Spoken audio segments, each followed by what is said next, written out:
Wait a second, is that Life with Anime podcast? Hold on a second here. We're just gonna get in here really quickly. What are you guys doing over here? Oh my goodness. What is going on, guys? Oh my. Sorry about the mess behind me, guys. Kids got into the basement, so I was about to clean up here, but my brothers over at Life with Anime podcast are over here. Let's go. Not sure if it's Family Man Joe or Mr. Music Major, but dude, yeah, no, I know it's been so long, guys, but dude, I just want to say, by the way, I got to respond to your message. No, okay, yeah, Joe, I got your text. Oh, I didn't get to see your. I saw that you texted me. I was putting my daughter to sleep, so I didn't get to see what you said. But dude, just want to really say, been thoroughly enjoying the content, man. Holy shit. The level of production increase, everything that you guys have been doing, the hot takes, dear God, the hot takes. But either way, man, like, holy shit, I'm like, just as like a fellow creator and a friend, just, you know, I'm like so proud of the work you guys have put in just a short year. Holy shit, like it's looking good, and I think it's just due time that you guys are going to get the recognition you guys deserve.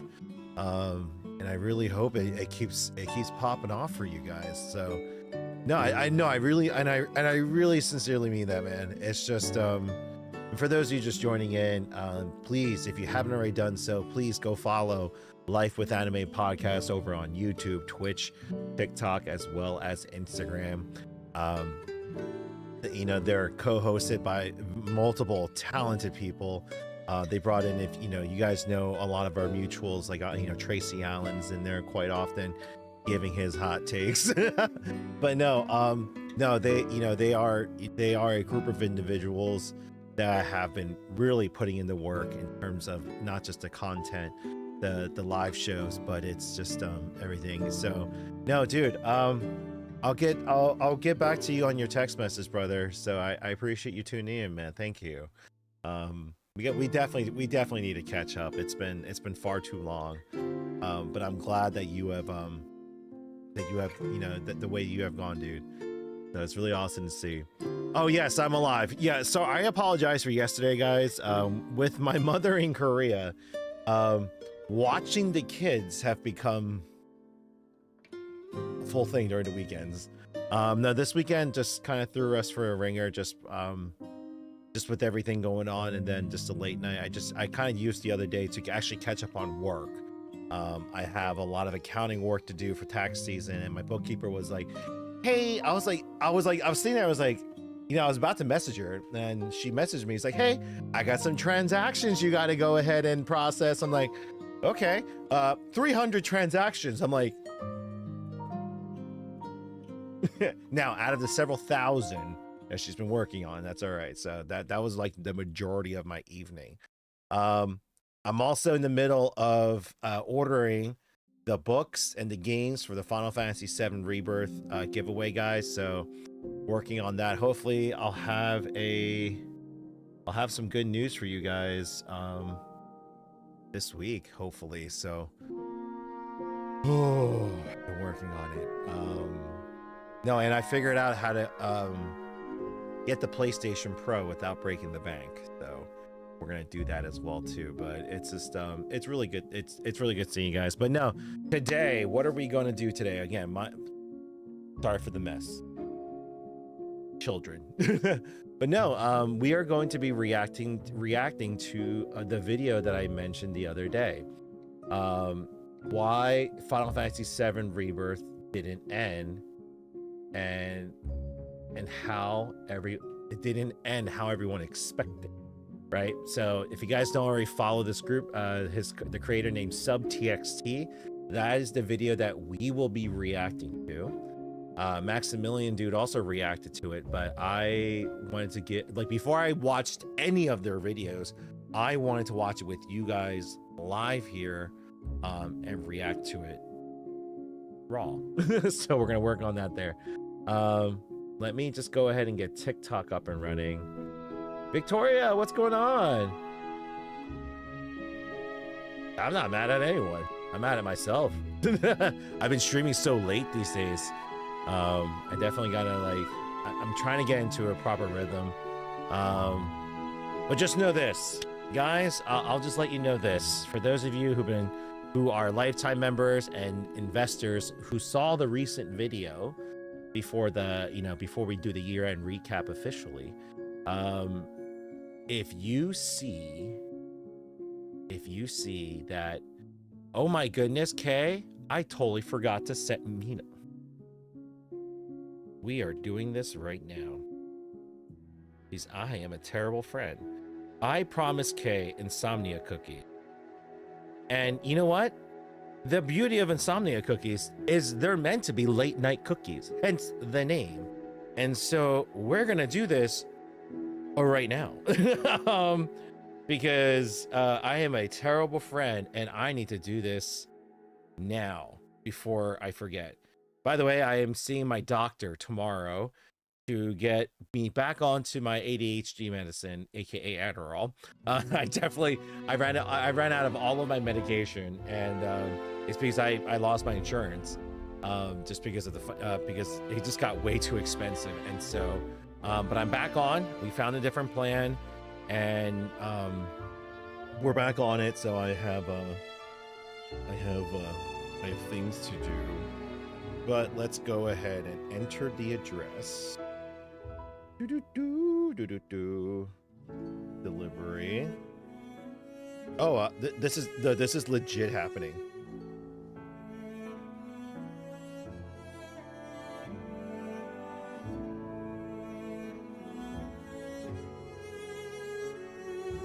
Let's see here.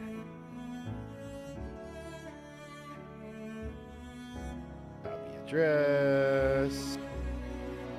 Paste. Fresh warm cookies delivered to your door.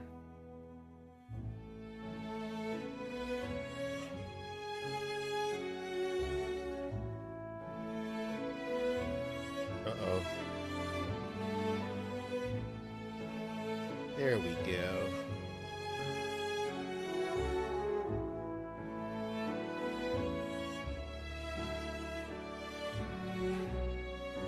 Nothing like this song to pop on when you're buying cookies for a friend. Let's see. Order you cookie cakes. All right, at this, you know what? I was gonna ask you what cake you would like, but I can just give you the triple threat cookie cake.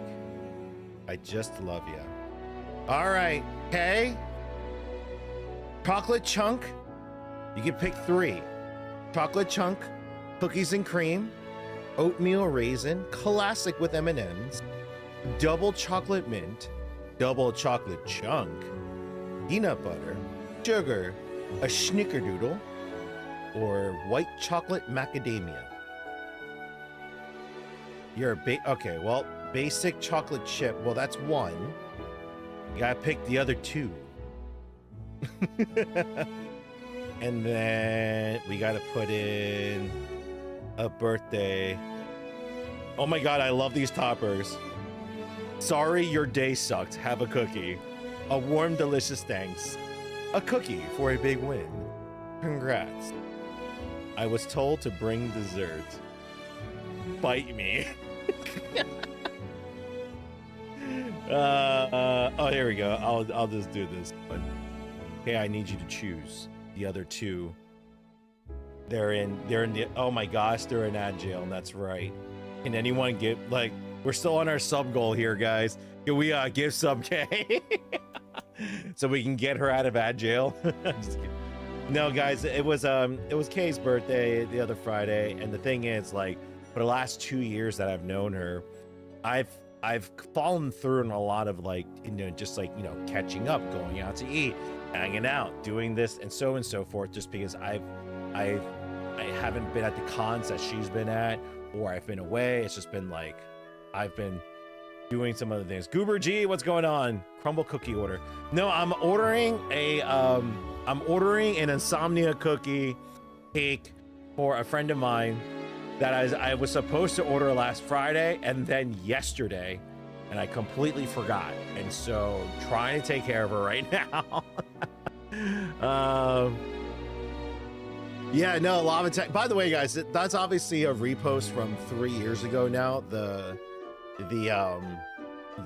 Girl Scout cookie video. Lately, some videos have been popping up. Okay, you're free. Okay. Oh yeah, they're at the store. They're at the store every Thursday. Okay, you have your choice. You get to pick 3: chocolate chunk, cookies and cream, oatmeal raisin, classic with M&Ms, chocolate double chocolate mint, double chocolate chunk, peanut butter, sugar, snickerdoodle, and white chocolate macadamia.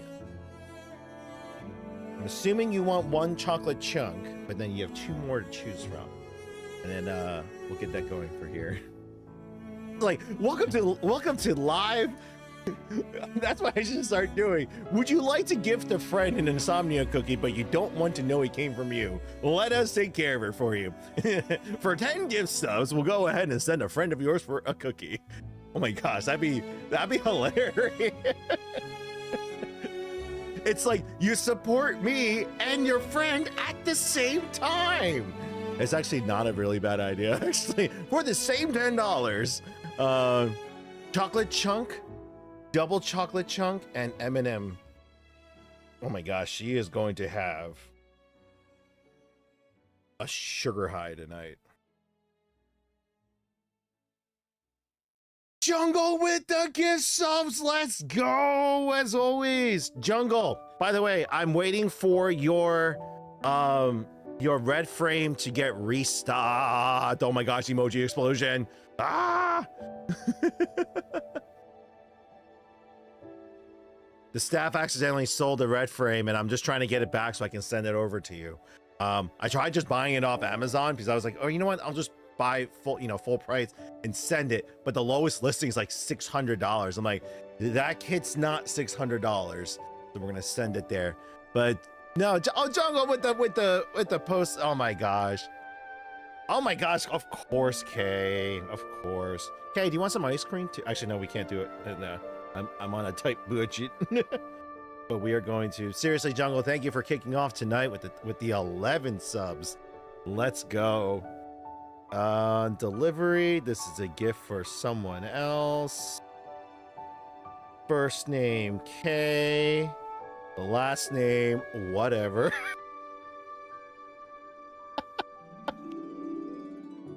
I'm actually gonna put that.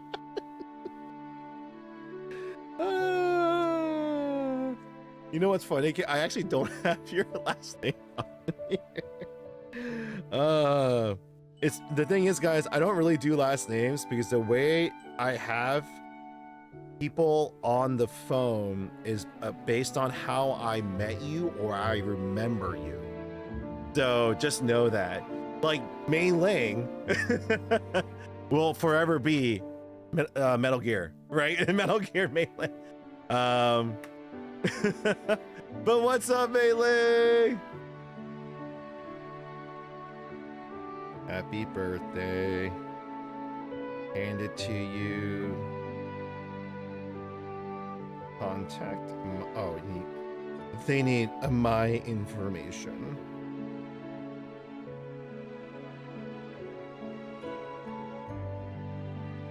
Almost done, guys. Sorry if I don't do this now. Like, I'm just gonna forget, and I'm just like, I can't do that again.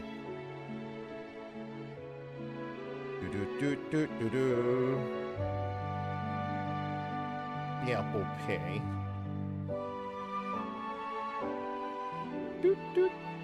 Buy with Apple Pay.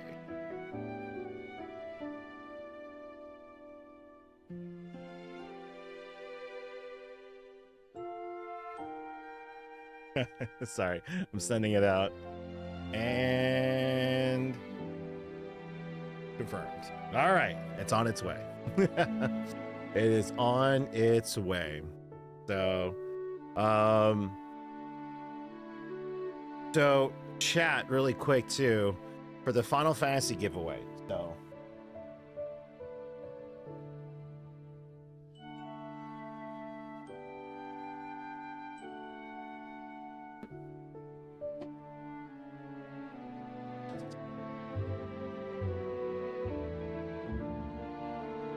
Nothing. For the giveaway that I plan on doing, oh geez, camera, focus. What's it called? We are going to be for the giveaway. Yes, Jungle. I actually beat it on Friday, and then Saturday I did a whole ending reaction, and today I'm actually going to be finally watching a 2-hour-long video that I've been holding off for over a year, because keep in mind, guys, I avoided every single spoiler video for the last 2 years just because I wanted to experience it there. I didn't upload it yet, but I will be uploading a VOD of my initial reaction to the ending, my take on the game, and then this, where I'm going to now officially compare my take on the ending of the game to another person who, what he did was, so SubTXT over on YouTube, he went through and scrubbed everything from the Ultimania guides to the interviews to everyone from Maximilian Dude and all the other bigger creators who put theory videos out about the ending, and then he kind of compiled everything together to watch. And so this is my first time seeing the video. SubTXT is the man. No, I saw like the first 30 seconds of it, and already I'm like, I paused because I was like, wait, I need to watch this after I beat the game, after I give my take on it, and then react to it. So that is what we're going to do actually right now. I'm gonna get into it. It's already late, so we're gonna get right into it there. So oh my gosh, that's right, it is subtext. So I have this issue when I stream, when people come through, I just look at it as like, I just read it verbatim. So he streams Sundays and Wednesdays, and oh, that's awesome. No, I appreciate that stuff. So with that said, let's just do it. I'm gonna get right into it. I've been looking forward to watching this video because my biggest thing for me lately I've been waiting for so long to just talk about the ending with others and what. Oh my gosh, Mei with the gift subs. Emoji explosion again. Thank you so much. Oh my gosh, you didn't have to do that. Oh. Thank you guys. The gift subs me. Oh my gosh. I forgot I was gonna adjust this. Emoji explosion. Hold on, I do need to adjust the but is that it? Right? Oh, there we go. I meant to adjust it so that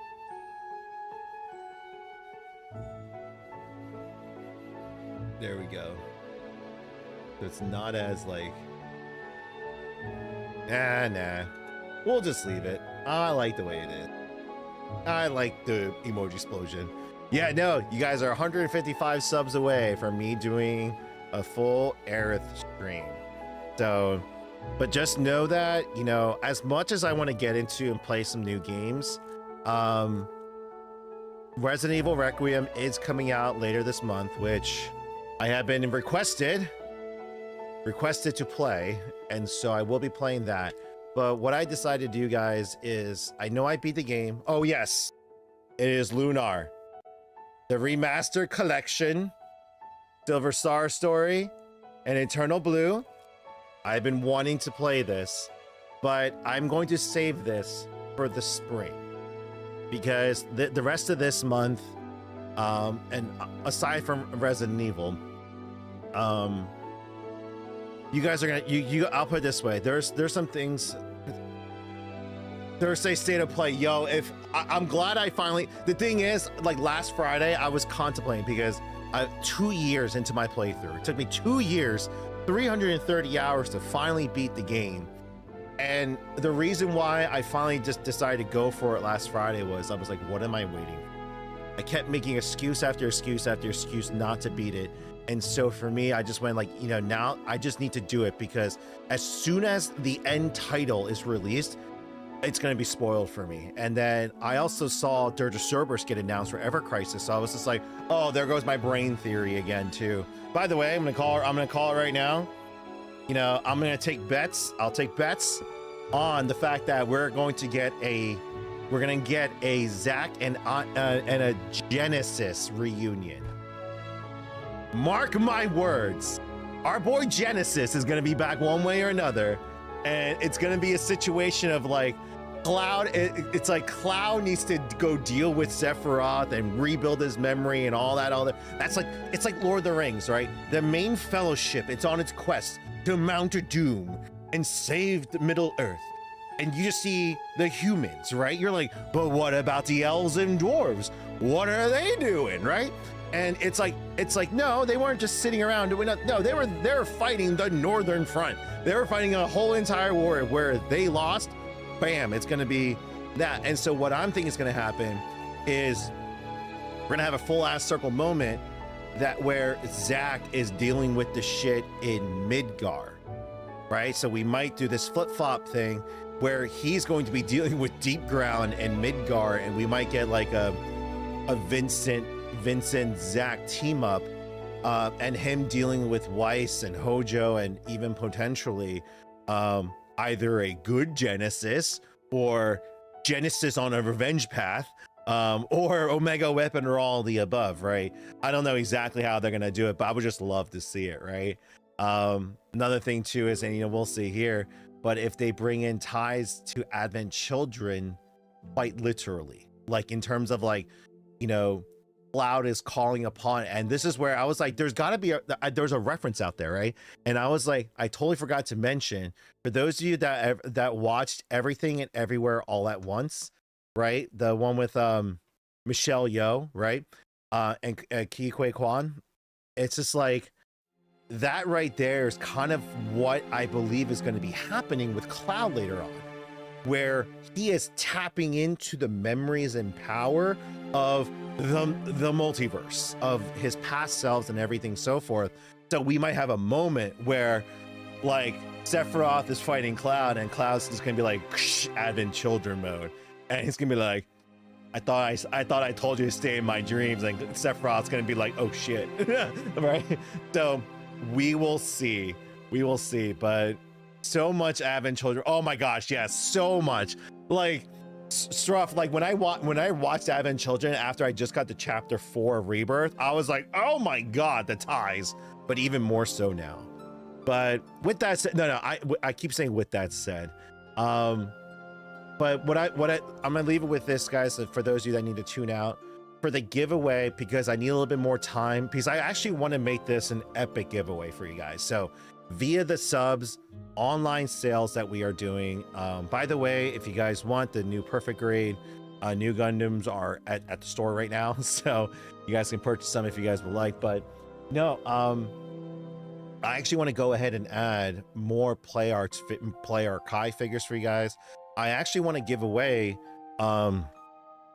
multiple books of this. Genki, let's go. I appreciate you following now. Let's do this.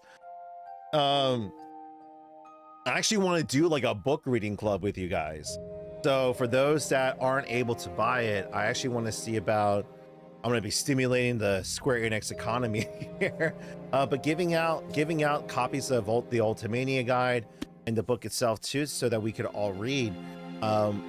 On top of the epic giveaway here. So I need to get the PlayStation 5 Pro or the games or the Ultimania guides. I just ordered, unfortunately I left it upstairs, but I ordered the Final Fantasy VII Ultimania guide that came out in the mid 2000s, really hoping that I can read it, because there's a lot of hints in that book about, you know, what Tetsuya Nomura and Katase wanted to do with the story. But when it arrived, I didn't realize it was all in Japanese. And I was like, well, there goes my hopes. No, I appreciate that, Genki. Unfortunately, these days I am avoiding my store just due to safety concerns, for being targeted. So I haven't really been going to my store as of late. I've been streaming from home, but it's something that hopefully we will be back to later on and stuff too. Oh, the sword's back there. Yes, yes. This is the Final Fantasy wall. if you ever want to know what my love and passions are, StarCraft, Kingdom Hearts, Metal Gear Solids on the bottom there, Final Fantasy VII, Xenogears, Gurren Lagann, Mecha. So back there is all like my Megazords, Power Rangers, Kamen Rider. There's my Ultimania guides and stuff too, and then Transformers. So that is but 7 is my main passion. And you know, again, you're gonna hear me commenting, and for those of you that are gonna join me in watching this overview, Rebirth has become my #1 favorite game of all time. I've actually put it above the original game, and we can talk about that later as well. But the giveaway, why am I delaying it? Is so I can get more stuff for you guys, because I really want to thank you guys for not only supporting us throughout that entire last 2 years, but our rebirth right now as a company and as a business would not be happening if it wasn't for all of you that started following me on my journey 2 years ago, and for those of you even recently. It has been an incredibly stressful and tumultuous 2 years to get through what we did in order for our business to survive, and we wouldn't be here without you guys. So I want to give back to you guys with that.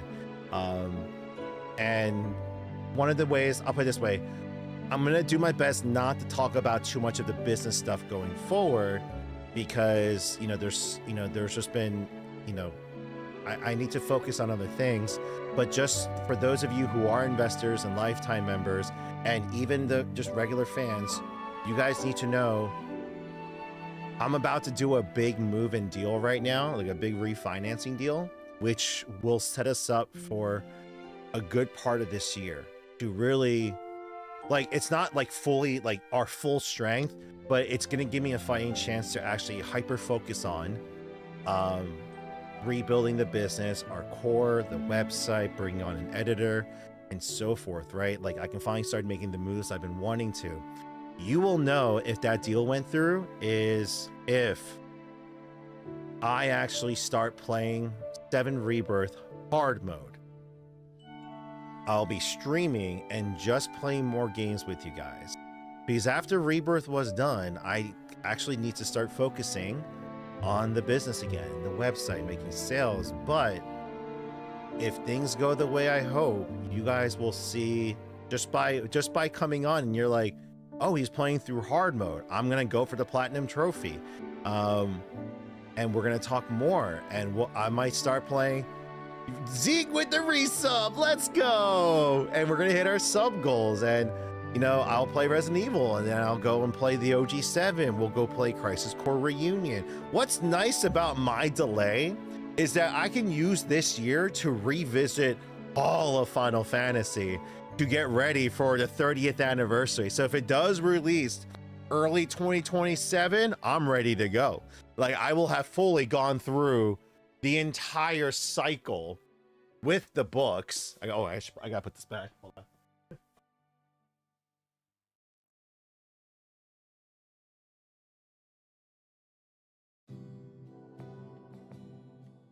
And everything. By the way, I'm gonna work on moving my desk back so that the background, actually, I don't know, like, you guys get a decent view of it.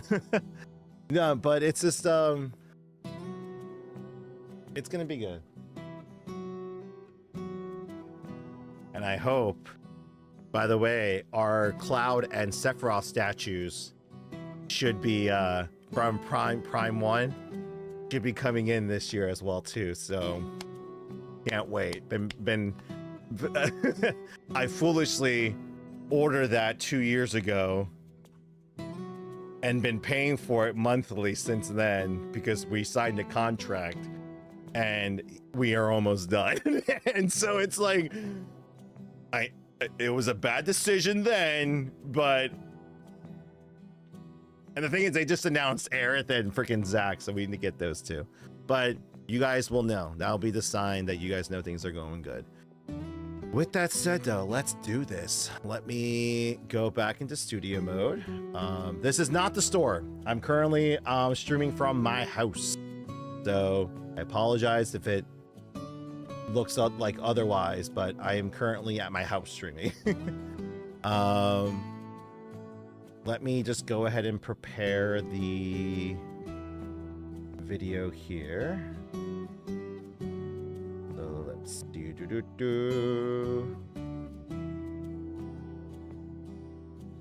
Okay, there we go.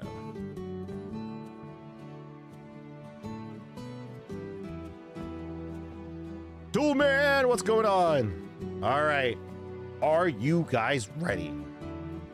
All right, I will be. I just need to go use the restroom really quick, but we're gonna watch this video. So if you guys didn't see, so please, I'm gonna leave this page up. So we have subtext here. Subtext, he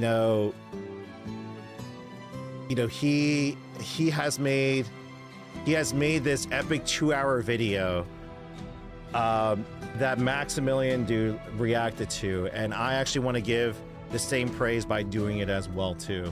And so we're gonna go there. So I only watched, like, I don't know why it progressed further, but I only watched like the first part, like the first like minute or two of it, and I was like, oh god, no, I gotta save it. So you know what, hit the subscribe button with the notification bell all. But I need to just go use the restroom. So we will, as soon as I get back, we're gonna get right into it, guys, and we'll go from there. And I want to go ahead and start reacting to specking for part 3, right? All the news releases and all the articles that have been out, the interviews and so forth. Like, we're gonna do that. So I will be right back, guys.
All right, guys are ready. Let's go. I'm really excited to see this and see what this has in store. So we're gonna pause it. We're gonna pause this. Raise that volume to the max. Let me know, by the way, in chat if this audio is too loud. Okay, so let me know that. All right. Couldn't have dreamt that. It all felt way too real.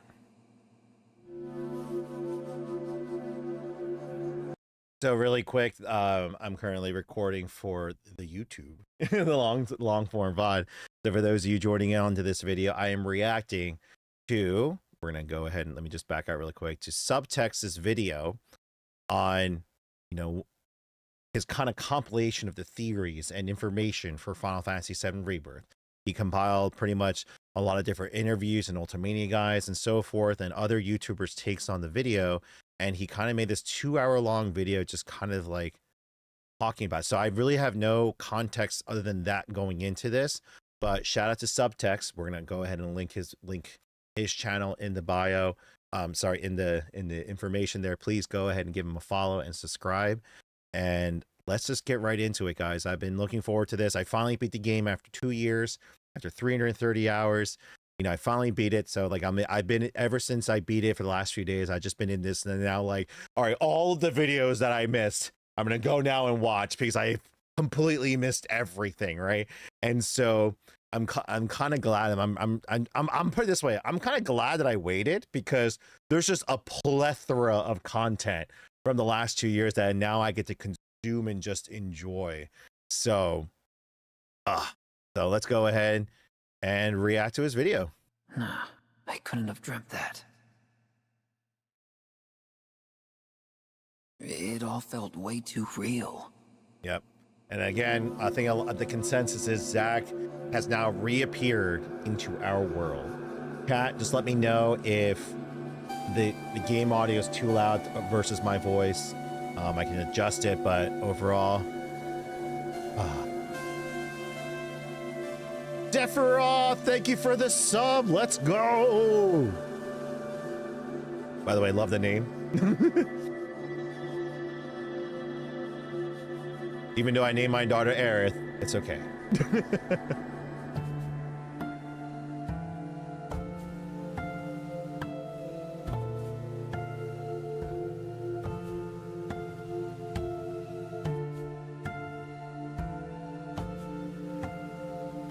I already love his edit already. Oh, he has it available in 4K. Ooh. I was like, it looks a little pixelated. I was like, oh, no. He has it in 4K.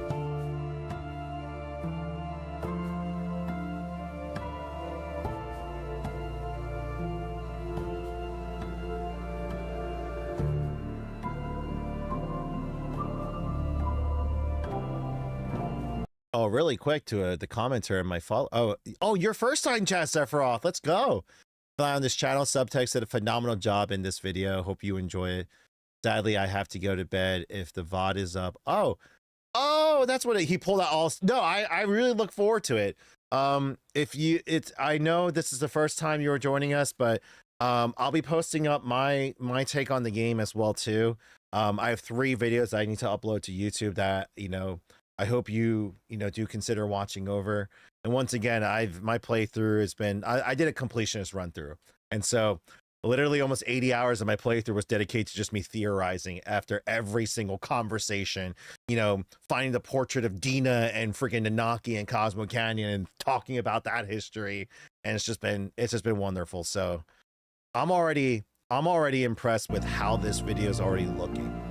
The reason I stopped after like a minute last time is because, oh yeah, I star ranked all the piano missions except the One Winged Angel. That's the last song I gotta do, but we shall see how that goes. Got to me 16 hours for the freaking battle song. I appreciate it, Sephiroth. So again, please go ahead and check out. I will publish the VODs on Twitch.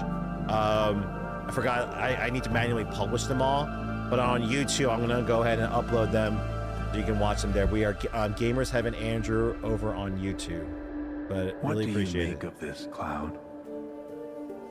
Is any of it real? Or is it all just a fever dream? At this point, nearly a year from FF7 Rebirth's release, 2 years there is now. a good chance you've listened to a whole lot of other analysis videos and discussions about FF7 Rebirth and its ending. And odds are, you may believe somewhere deep down that you've heard all there is to hear about it. If that's the case, good. As someone just like you, I've heard it all too. And it's the exact reason So I'm making many this video, videos. to talk about all the things I haven't heard people talking about. I have fine-tuned, rewritten, and re-recorded this video more times than The Last of Us has been re-released, and I've taken nearly a year doing it to make sure you walk away from this with a whole new understanding of why FF7 Rebirth ended the way it did, and what it means for the entire trilogy story. I want to make sure that even if you sucked up all of the FF7 Rebirth videos that exist up to this point, this video would still make you say, holy crap, I've never thought of that. This isn't to say there aren't good videos out there. There are plenty, and I agree with a lot of what they've concluded, that all of this was done to deepen the depiction of Cloud as an unreliable narrator, and to keep us talking as we wait for the next game.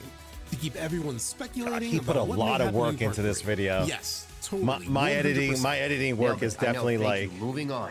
All of that is correct, but that's not even necessarily a secret. In fact, the developers have already come out and just said that's what they did. That is why this video exists, because that is just barely scratching the surface on why this game ended the way it did. As a writer myself, I have found so many hidden reasons for so many storytelling choices in Rebirth that I haven't seen discussed. Reasons that may be hidden from us even as we stare directly at them. Reasons that may reveal how this game may be changing fate even when it doesn't look like it does. Reasons that, surprisingly even to me, have almost nothing to do with counting rainbows or different dog breeds, no matter how tempting it is to overanalyze those things. So I'm going to be pausing quite a bit here, just reacting to it too.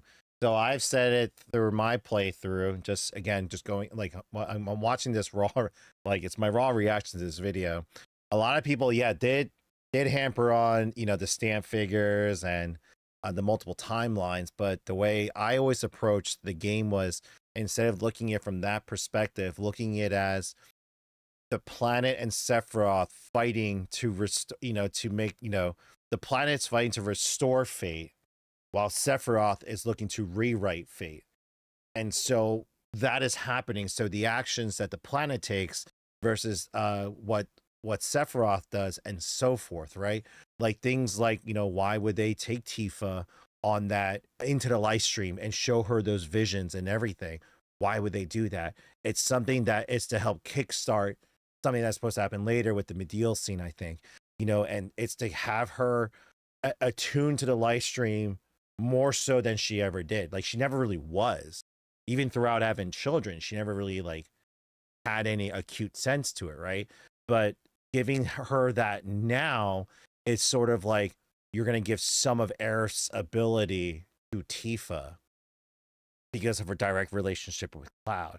And it's so there's just so many things that are going to be happening that it's like, I'm going to be interested in seeing where, again, like where my theories go alongside with, what, others have been saying and stuff too. Like even things like people like, I don't know how many people overlooked the fact that the planet activated the huge materia in Mount Corel in Gungaga's old reactors to combat Sephiroth.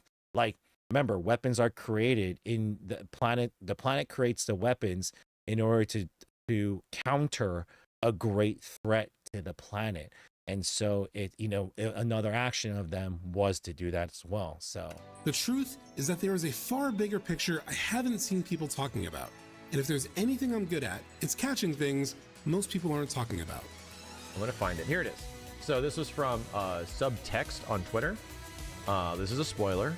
This is a heads up. This is the credits of the game.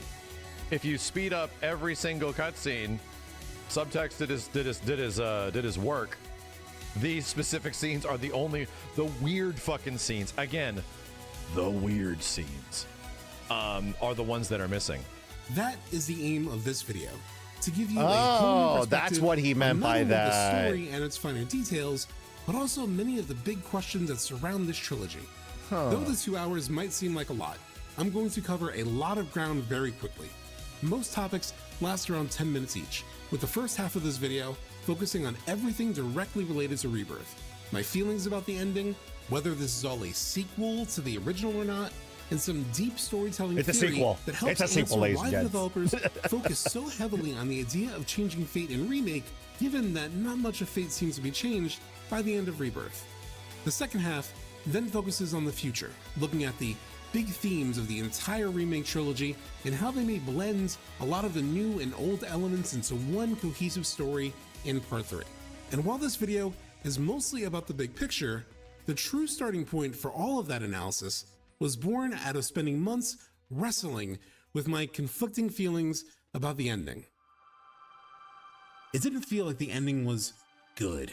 You know, that feeling when you reach an ending to something and you just say, "God damn." But it was also hard to say that it was bad. I got a lot of what they were going for, but I was just a bit bewildered. I was not. So I get why a lot of people felt this way, but I think an advantage of me, the way I played, I took my sweet ass time. I took 2 years, did all the side quests. I did everything. I got a full run through it, but it also gave me time to process everything that was happening without talking to anyone else, just, based on my own knowledge. And when it got to the end there, it didn't leave me bewildered or like, oh, that was a crappy ending. This is the middle part. I think this is what people keep forgetting. This is the middle part of a trilogy. And so it's supposed to leave you with questions unanswered. It's supposed to leave you like, wait, what? There's more? It's like the way I thought this game ended was the feeling you had when it was the end of the Fellowship of the Ring almost.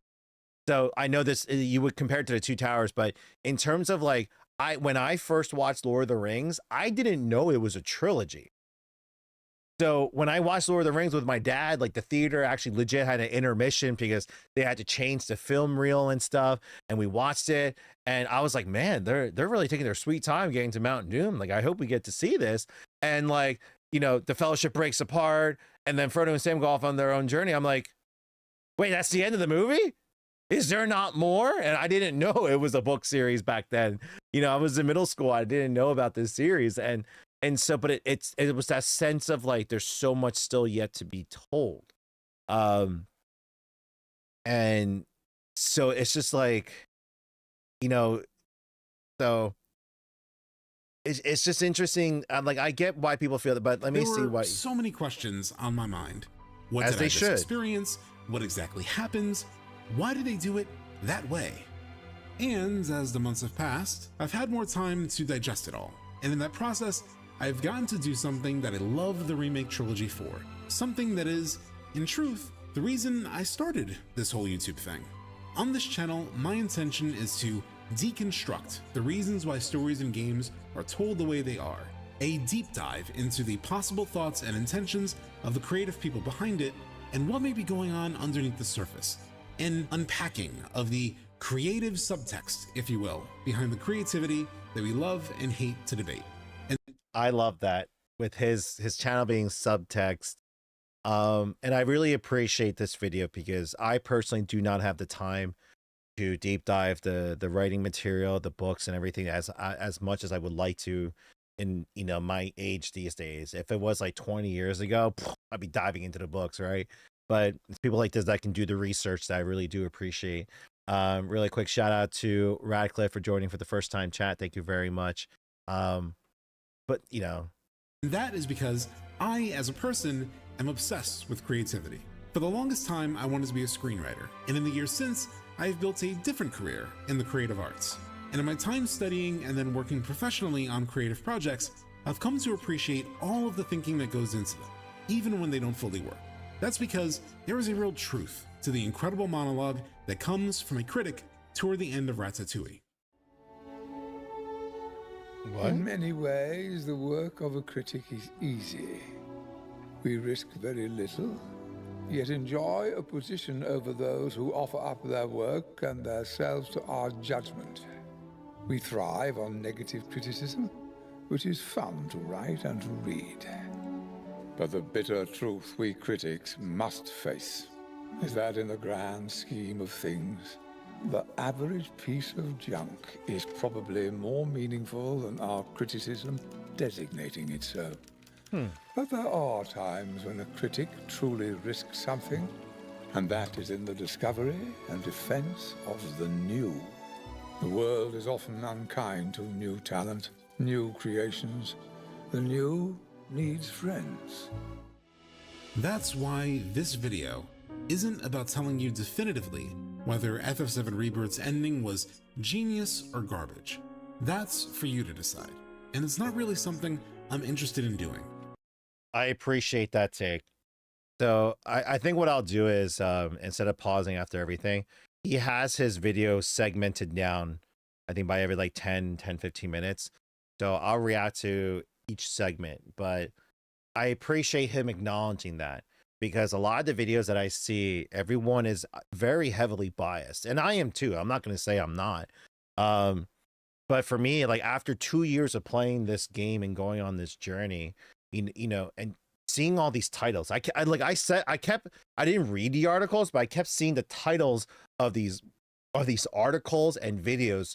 People are like, oh, this game completely ruined my childhood. They took a dump on my childhood memories. They took a dump on this game. They ruined the game. I'm like, and the entire time I'm playing it, I'm like, what do you mean? Were we playing the same game? Were we the same fans? Did we play the same original game?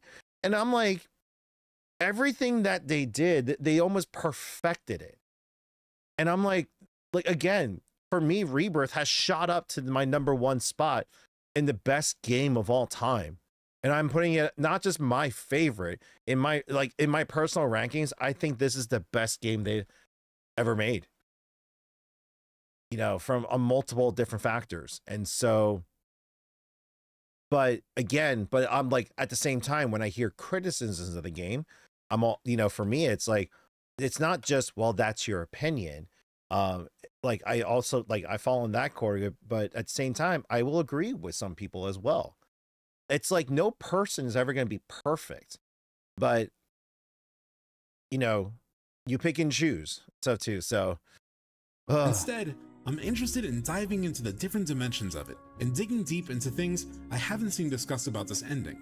Reasons why I feel like the ending can be seen as both a success and a failure, with both conclusions drawn by looking at the story through the lens of classic storytelling principles. That sense of duality, that two things can be true at once, is rampant in both Rebirth and this video. I've seen both positive and negative reactions to this ending, and I myself have experienced both feelings. I also think, and don't hate me for saying this, that's perfectly normal. I hate that we live in this world where hot takes and hard stances are the expectation, and God forbid you have any nuanced opinions about anything. Well, I'm sorry, but I do. I love this game. It is, in so many ways, so much more than I could have ever imagined it to be. I flew through the canyons, dove into the live stream, fought Vincent Valentine as a goddamn galleon beast. I even cried, which, honestly, the original never actually accomplished for me. That's very true. It is gaming at its most peak, but it ain't perfect. I agree with that. Sorry, I'm going to pause there. This is one of the few games that have actually made me legitimately cry. Both from nostalgia, but from the storytelling perspective, because you could actually relate to the characters a lot more. I love the original story. I love the original game, but it wasn't like, even when Aerith died in the original game, it wasn't like, oh no, my world's ending. I was like, oh no, what? It was like, what? The movie really didn't honestly make me cry until I played Remake and Rebirth. And then when I rewatched Advent Children, you understood the meaning behind it. And so, but that's what Remake and Rebirth did for it, because it gave me such more context behind all the characters that it made that movie more impactful. And so it is so true. Like, no, it is not perfect. Like, I'm not going to sit here and say that it is, but for what it is and what they delivered, for me, it is damn near perfect. And so, it does some things brilliantly and it does some things kind of stupidly, sometimes within minutes of each other. And that is okay. It's not perfect. But as Robin Williams once said to a young Matt Damon, "You're not perfect, sport. And let me save you the suspense. This girl you met, she isn't perfect either. But the question is whether or not you're perfect for each other. That's the whole deal."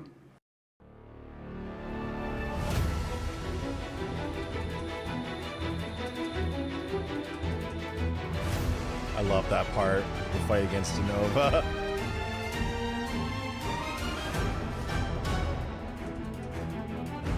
So why this way?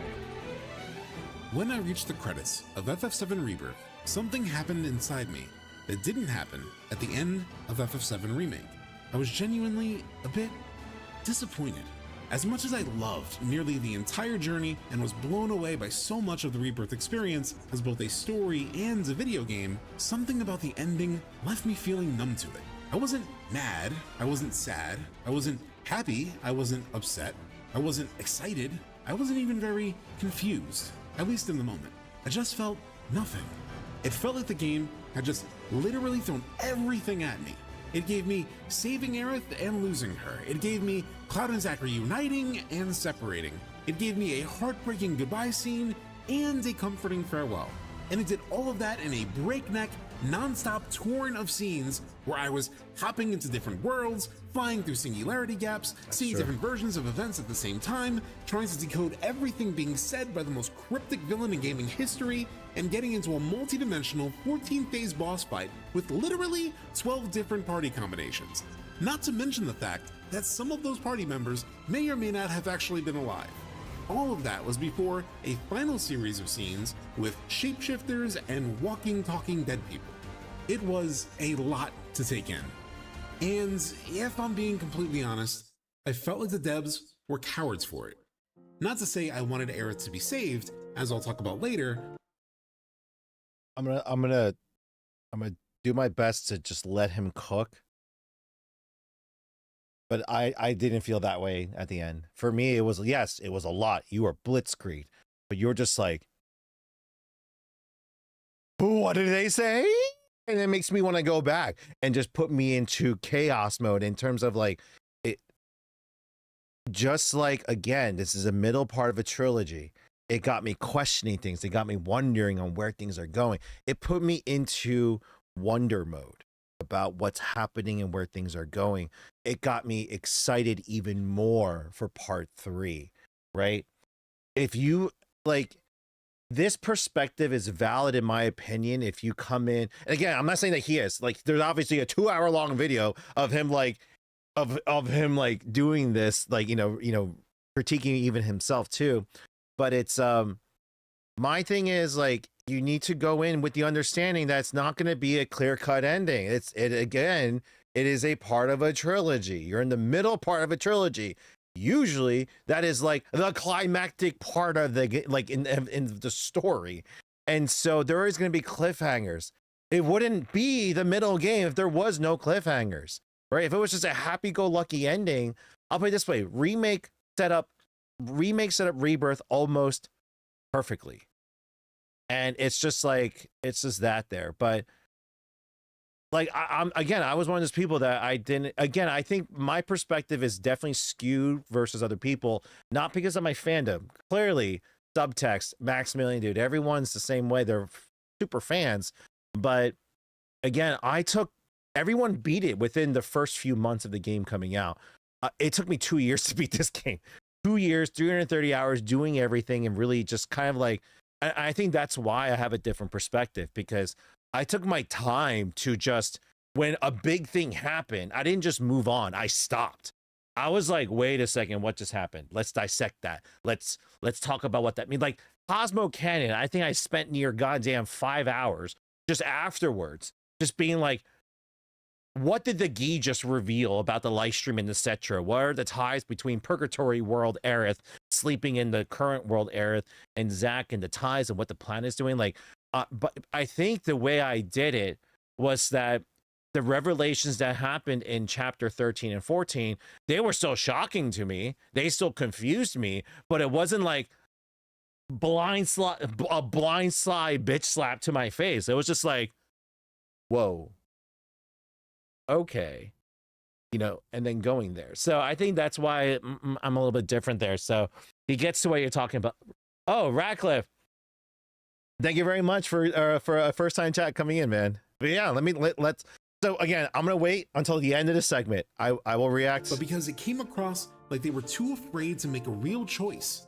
Sure, the final choice seems to be her death, but they couldn't just do that. No, they instead had to at least give fans the imagery they so desired, Aerith being saved, just moments after establishing that such fate-breaking events could conceivably create alternative worlds that may not even matter, given the apparent pointlessness of Zack's different worlds, a plot device that seemed at the time not like a multiverse of madness, but rather a multiverse of meandering nothingness.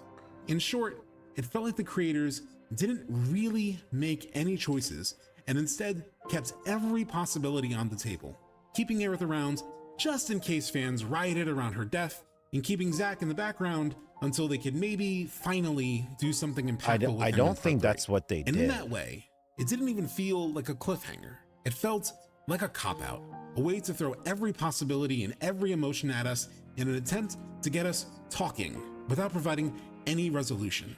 And in so doing, it failed at delivering what most of us expect from an ending to practically anything. In a bit of irony, given his inability to finish the Song of Ice and Fire books to the point that it led to a pretty awful ending to the Game of Thrones show, George R.R. Martin once said this about endings, quote, "A good story should make you feel something, whether it's joy, sorrow, or even anger. If you reach the end of a story and feel nothing, then it hasn't done its job." This isn't the end of the story, though. That is a big reason why the ending didn't connect for me after my first playthrough. I didn't know what to feel because the game went out of its way to make sure I couldn't be sure of anything.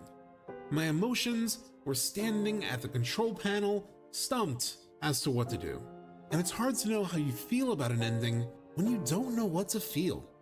That sense of narrative indecisiveness, the feeling that the writers didn't really make any choices and just kept every possibility on the table, may have been amplified in my head because of interviews that dropped right before Rebirth came out, where producer Yoshinori Kitase talked about potentially changing direction on Part 3 depending on fan response. Quote, "Well, we've of course already gotten started with Part 3 at the scenario and plot level. We have a tentative first draft for the scenario and isn't a finished date, so things have gotten started. That said, although we've gotten some work done, there will still be parts we create by combining players' responses and reactions and going over that feedback. So after the release of Part 2, it's possible that the things we're coming up with for Part 3, the concept, etc. will change. Therefore, I hope everyone will play Part 2 before Part 3 and keep providing us with your reactions to it." At the time, I remember this being a giant red flag for some fans. But for me, at least when that quote first dropped, I wasn't bothered by it all that much because, to some extent, of course, you would probably alter some things based on fan response. What if people missed an important detail? Well, then you might need to clarify that in the next game. What if people figured something out early? Then maybe you would need to throw that into doubt a little bit. What if you rushed past a critical plot point so quickly that people didn't even realize it was talked about? I'll stop the meteor. This is so weird. This is so weird. Why say that? Like, have we even talked about there being a meteor yet? Have we even talked about what the black materia does? I don't think we have. We did. Long story short, there were a million reasons why fan feedback could have impacted the draft of Part 3 scenario. But while sitting on my couch at 2 a.m. after beating the game, it felt like they had opened so many potential plot doors to walk through that it seemed like I was facing the worst possibility. That maybe they really didn't have all this planned as much as I had hoped. If true, that would also mean that their ambition was something far lesser than what they had implicitly promised with the ending of Remake. It felt like they had mostly made these changes just so they can lay on some thick fan service without actually making any bold choices or risking anything real and consequential about the story. Fans are divided about killing or saving Aerith? How about both? You want to fight with Zack and Cloud? You got it. You want to say a proper goodbye to Aerith? How about we do that 3 different times? In the direct aftermath of the ending, it felt like the only thing they were certain about was giving us dream scenarios that would make fans happy, regardless of how little sense it made. I even sent a defeated message to a friend of mine the day after beating Rebirth that said simply, the only concept for any kind of video I can think of right now is, maybe it's just fan service. But as someone who spent a lot of time digging into the narrative construction of Remake, the idea that they didn't have all this planned out felt almost impossible. Of course, details would change, but it felt like the idea that they didn't have an overall ending in mind just didn't make sense to me. It wasn't like the Star Wars sequels, where a different director and writer headed every project. It was mostly one unified creative team that had been working together for decades. So, after several months of thinking about it, and a full replay of the game later, it does seem impossible. That feeling has almost completely subsided. In fact, this ending that I just spent several minutes criticizing may be an ending that I actually love. And that's because I may finally understand what it's really about. To help explain what I mean, I will need to dig into a few meaty questions about why they built the story of Rebirth the way they did. Of course, the most obvious reasons as to why they ended the story this way are clear. To keep us all talking for the next 3 years and to mess with Cloud's head. Yep. To further disrupt That his I can sense of definitely what's agree real. on. All of this has been much discussed, and I agree. But that answer isn't quite satisfying enough. If that's all their goal is, to depict a mental collapse that already happens in the original game without all of this multi-world nonsense, then why do it this way? Why was that worth such a big change to FF7's most iconic moment, Final Fantasy VII's most emotional scene, a change that seems to prioritize confusion over emotion when emotion should arguably matter most? And why was it worth introducing the whole idea of changing fate if the fate fans care about most wasn't changed? That question is where we'll start, because it's at the heart of a question I've heard asked constantly since FF7 Rebirth came out.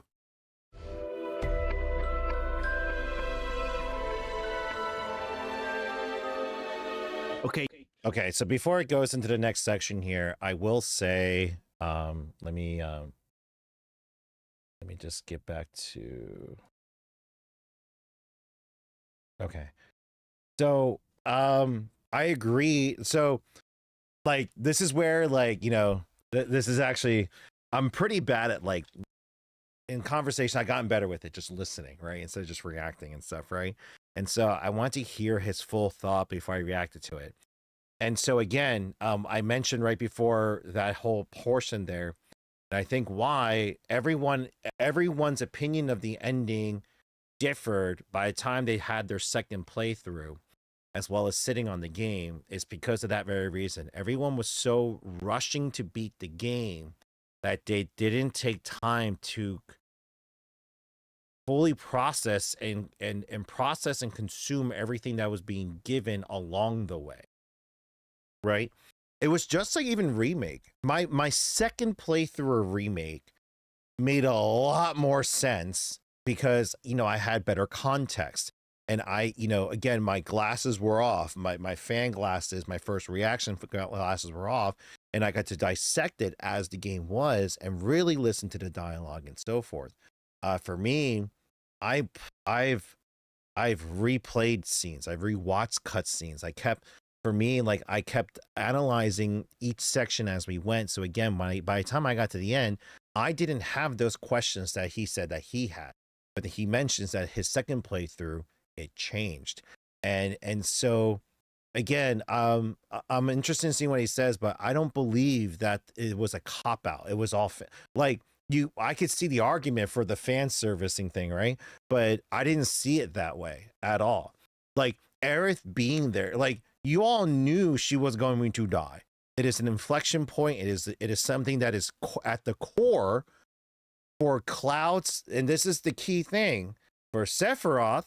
It is at the core of Cloud's misery, and for Aerith and Zack, it is at the core of his journey to becoming the strong version of himself. So no matter what, it's gonna happen. And Aerith was there, the reason she could be next to Cloud, because again, they're in the live stream. She could manifest herself back, you know, just like when, they were about to go back, she holds his hand and she disappears again, right? And it's not a matter of like, okay, her death is going to be the sorrow point and everything like that. No, the sorrow point is the fact that it's more along the lines of you now have to like witness all of this again, you know, and you have to re-experience it. And the thing is, the weight of these characters are so much bigger than, you know, they were before. And the fact that like he is like Sephiroth is essentially, I forget what the phrase is when, you know, you kind of like you talk badly about someone, you know, after they have passed away. You're blank on their memory, right? They're kind of shitting on the memory of her, and he's kind of he's kind of what's the word I'm looking for? I'm forgetting right now. He's like diss something, but either way, you know, it is sort of like that is what's happening right now in this game here with everything that's going on. And so it is this clash that is happening to the point where, and again, everyone who's like giving their final judgment on Rebirth of the story portion, at least based off of Rebirth, is doing a disservice to themselves, because you don't know how it ends. We have to wait until part 3 to see if it was worth the entire journey of everything, so forth. And so story just got to be set up considering 10 years. Yeah, no, like exactly. Like the people need to like it's like they're like you know, you can objectively review each Lord of the Rings films individually, but like story-wise, you'd be like, what? You need all 3 parts to really give it. So so when we refer to the Lord of the Rings, it's always the Lord of the Rings trilogy, not the individual movies, but the trilogy. So it needs to be the same thing with the remake series. And so like I'm excited to see what they do with it. And it's just, and so like, you know, for me, again, I didn't really have these feelings that, you know, this guy is saying about it and stuff. And I'm like, and I'll put it this way too, like he's going through each one, and I actually really appreciate the work that Subtext put into this video. So with that said, let's continue on, because so this is the this section is, I forget. You have to just hold on. So did they change their minds about the ending? And so let's see what he has to say about that. I do my best just to let it play, and I'll react afterwards. Now why you're making these changes. And I almost don't feel like that was answered with how Remake ended in some instances, because I was like, okay, yeah, he means Rebirth. Your answer to changing things is to change nothing. Like I thought the Rebirth was going to be like, hey man, it's a new adventure. We might like go to 10 hours, both of us 10 hours in, coming to each other with like theories of how off the rails they were going to go, and then they just did it, yeah. Which I think is a surprise. This, if we fail, that's what's going to happen. If we don't change fate, that is what will happen. So that is the original fate that they were going to change. And if that's true, then why did Aerith die? Like, they aren't changing the game. My theory is that they backed off a lot of the changes they were going to make in Rebirth when they got reaction to what happened at the end of Remake. I think Zach was probably a lot more involved in that original script idea, and then he is in the final game. I suspect they're also looking at like reactions to Rebirth as they're making whatever they call the next game. I sort of felt like that almost happened as I was playing through Rebirth, where it's like, oh, it seemed like this was all setting up for this, but then it didn't, and it did something completely different, almost to like go against the expectations that people had, you know? And you have to realize that all these big plot devices and how they eventually work out, regardless of what everybody's theory is, are 100% subject to change over the next 3 to 4 years. Very true. It's not surprising that a lot of people walked away from FF7 Rebirth feeling like the developers backtracked on the idea of changing fate, which seemed to be the main point of Remake's ending. Hell, it even seemed like they had backtracked on wanting to include Zack in the game, despite being on the cover. I mean, why promote him? Sorry, I will interject here to mainly what other people were saying.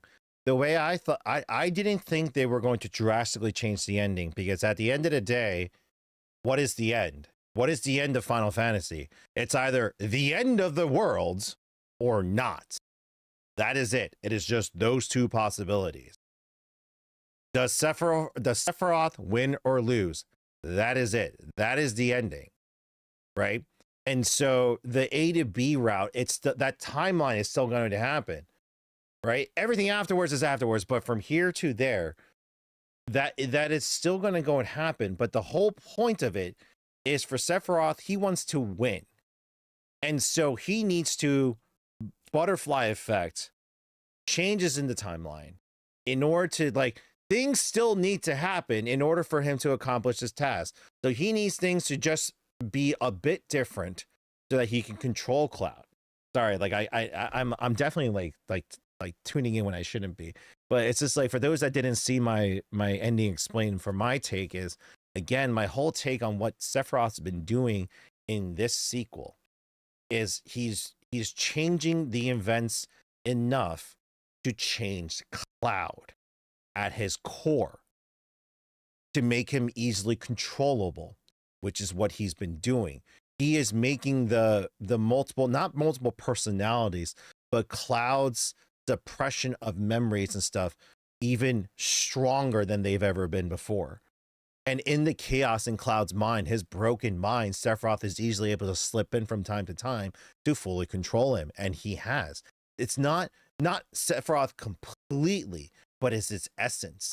So when you hear Cloud speaking in a certain way, it's Cloud corrupted by Sephiroth and Jenova, not fully Sephiroth taking over like he does with the other the rogue people and stuff. But as the game is progressing from remake through rebirth, you see his influence getting stronger and stronger and stronger. So for him, you know, again, like, the moment Aerith died was going to happen no matter what. And in that moment, he's using that to fill him with even more despair. Now, again, this is just my theory. This is my take on it, right? Again, it could be very different. It could change.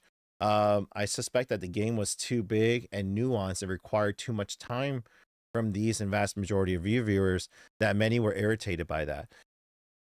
So I think what it is Astro. And again, I think this is the beauty of, I think me actually taking my sweet ass time to beat the game wasn't an advantage for me. It was that everyone beat, like, I'll put it this way, like, by the time I got to like chapter 4, people were already at the Temple of the Ancients. I started the same night as almost every major streamer and player. Everybody just blitzkrieged through the story. And so by the time they got to the end, of course they were just like, what was that? Right? They didn't take their time to do all the side missions, to do all the simulator missions, to have all the conversations, to read all the world intel and everything, and to just stop. Something big happened. Whoa, what was that? And not just do it in immediate reaction. Really think about why would they do that, right? Everything from them expanding the gi and the Cetra. I was like, I really appreciated it. And I needed to really just absorb that. Like, what did they just provide me and stuff? Like, the difference, the expanded Turk storyline, just everything, right? And it's really good. Sorry, there are like 3 or 4 graveyards, including this one, that go into detail about the direction of the game. No, and that's the thing. Like, I'm just like, for me, like it wasn't like, oh, they didn't change enough. Like, I didn't see it that way. I'm like, they changed it to make sense. Like Yuffie's timeline, it made sense. Like, in the original game, it didn't make sense. This was almost like correcting fate. That's another way to look at it. Like, the game you knew, we fixed it. like what was going on with all these characters and everything? But but the thing is, the greatest change is about to be at the end there. And the thing is too, it's more along the lines of, like, it should be both fans of the original and this new take should be happy about this marriage, because it is pretty much again, Aerith and Zack are at the core of Cloud's identity, in my opinion. And them being there, representing essentially the rebellion against Sephiroth's corruption. They are constantly trying to do their best to counter it. And in order to do that, they need to take their own extreme measures in order to counter it. So Aerith is playing this long game with Sephiroth, everything from the white materia time hack to constantly saving Zack to be there to support Cloud and everything. Like, it is this like constant chess game that they are playing. The story is still happening, but this is causing chaos. So this in between, oh my gosh, the best way to look at it is like, it's, you have the timeline, like you have this going on, right? A to B, but right, what's happening is this. It is this constant battle between the two forces. Still the end point. One winner is going to remain. Sephiroth wins or loses, right? And so he's doing what he can to make it go like this, so he wins. So original timeline, win, right? Forces of good, Aerith and everyone, the planet, they need to make him lose. So how is he going to lose? We don't know. And it's, oh my God, I think that's the best visual. There's got to be not the helix. You guys know what I'm talking about, right? It's just like this constant battle of these two are doing this, and Cloud's at the center of it. And so I feel like, again, we're going to get this moment from like Everywhere, Everything, All at Once, right? But, you know, the Michelle Yeoh movie, T-Quake Kwan moment, where he's going to like tap in to the freaking like live stream mode. He's going to be like, it's like, activate Advent Children Cloud. Boom, long time no see, Sephiroth. And here's Omni/Virgin 5, and this is going to happen. So, really quick, guys, I'm just going to pause my recording. I just need to go use the restroom really quick. I will be right back, and we shall continue. Let me just play the music in the background for you guys. I will be right back.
All right, let's get back to it. Sorry, I had to rush because I'm like, man, the way I'm going, this video is going to take forever. So heavily, and then only give him roughly 40 minutes of gameplay and cutscenes in a 40+ hour story?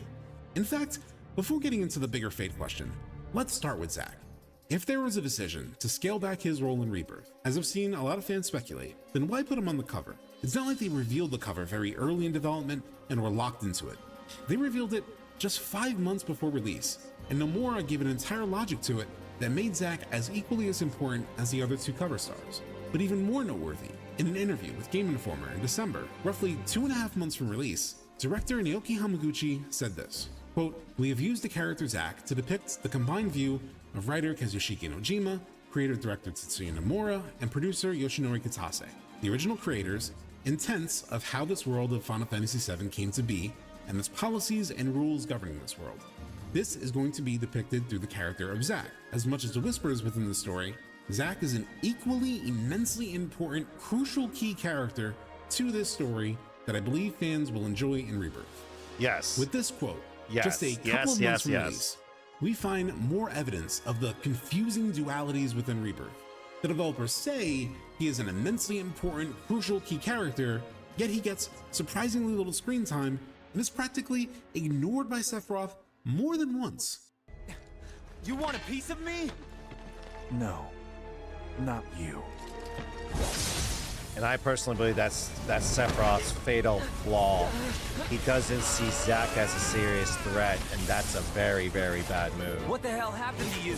You were a soldier. How could you turn your back on everything we stand for? Easily. He actively disrespects Zack's presence in one moment and casually slops away a piercing question in the next. Sephiroth treats him like a mild irritant more than an important character. And it's not just Sephiroth that seems to treat him this way. The game itself does by giving you the option to just turn off his scenes in New Game Plus.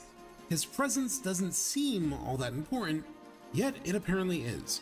Hell, a Zack moment is what opens the game and serves as Rebirth's title drop. So then, why feature Zack so prominently and say his presence matters so much? I mean, sure, maybe because of marketing, given Zack's popularity, but I think that's too cynical and kind of backfired from talking to a few Zack fans who were disappointed with how little there was of him in the game.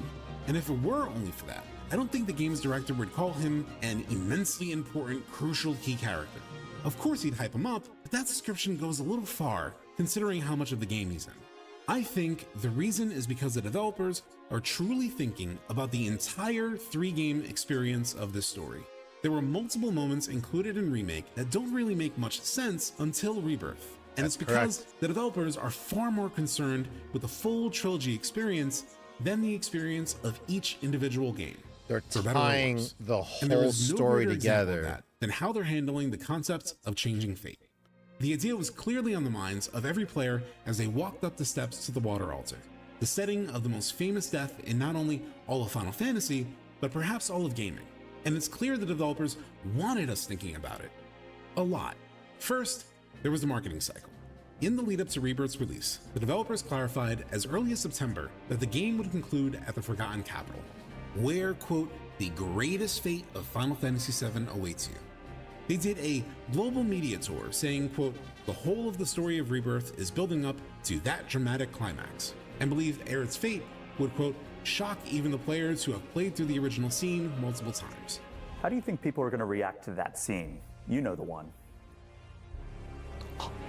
They even got Yep, major mainstream they did get that publications reaction like out of me. GQ and the New York Times to write features all about the impact of the original death and if it'll be recreated in Rebirth. But let's give that a pass. Let's just say that's marketing doing its job. If you look at the first 2 games themselves, they also funnel the player into focusing on what may happen at this pivotal point. Let's recap. Remake builds an entire game around the idea of changing fate, and hits us over the head with the concept that Aerith knows everything that is to come. She knows the potential consequences of Sephiroth's offer at the end of the highway. She knows the consequences so well that she even hesitates. But in the end, she chooses to accept Sephiroth's offer to follow him into the singularity and change fate. Sephiroth wants to change what's to come, and so does Aerith. And so, at the end of Remake, for everyone other than the most stalwart originalists who believed and still believe nothing major will change, it appeared that the die was cast. Both the party and Sephiroth worked to change fate, to change the future as they knew it and we knew it. And the cliffhanger text doubled down. The unknown journey will continue. The implication was clear. Nothing from this point onward was guaranteed. So, how does Rebirth start? Not in the security of the world we know. No, it starts in Zack's reality with an opening sequence where everything we know is thrown into question and leaves us with a visual that teases Aerith's death, especially for longtime fans who've had the image of the fallen white materia seared into their brains for the past 27 years. Right from the start, from before the first moment we ever control Cloud, the idea is planted in our minds. Aerith's fate is on the line. Throughout the game, there are moments of foreshadowing, some that they even sneak in quite nimbly. And what about our 4th match? Aerith is in trouble. Will she survive? Yeah, I remember them saying that. Seek and you are sure to find. But alas, you shall forever lose what you cherish most. The stars work in mysterious ways. But there are also moments that are aligned to what's set up in Remake. Moments that are made to feel like they can be interpreted as a sign that perhaps her fate can change. From Kate Sith talking about a last-minute twist that may pleasantly surprise you, to Marlene outright telling Zack that he needs to help Cloud save Aerith. The most important words, however, come from Aerith herself during her speech in the penultimate chapter of Final Fantasy VII Rebirth. Right after the emotionally tortuous Temple of the Ancients trials, Aerith says the past is set in stone, but the future, even if it's been written, can be changed. This has been an idea Aerith has repeated over and over since back in Remake, when she did indeed have confirmed knowledge of the future. It might sound crazy, but back in Midgar, Aerith and I could both see the future. And you're asking me this? Just had a feeling you'd know. Probably did at one point. All that stuff was taken from me, though. Or maybe erased? That means she had seen the future and believed it could and should be changed. If this came from any other character, perhaps it would be easier to dismiss. But coming from Aerith, it feels significant. And if she hadn't said it in Rebirth and only said it in Remake, then I could argue, yeah, maybe they did change their mind. But instead, they made her double down right toward the end of this game. But putting myself in your shoes, I can tell you may not be fully convinced yet. Maybe I'm just a dude who is way overanalyzing a few lines of dialogue. Maybe there is something the developers know that I don't. A fact about how FF7 Remake's ending was received that made them change their mind about this whole changing fate thing. For example, hard data that showed that most players outright hated the direction of Remake. Well, as far as I can tell, that didn't happen. In fact, the data I found seems to say quite the opposite.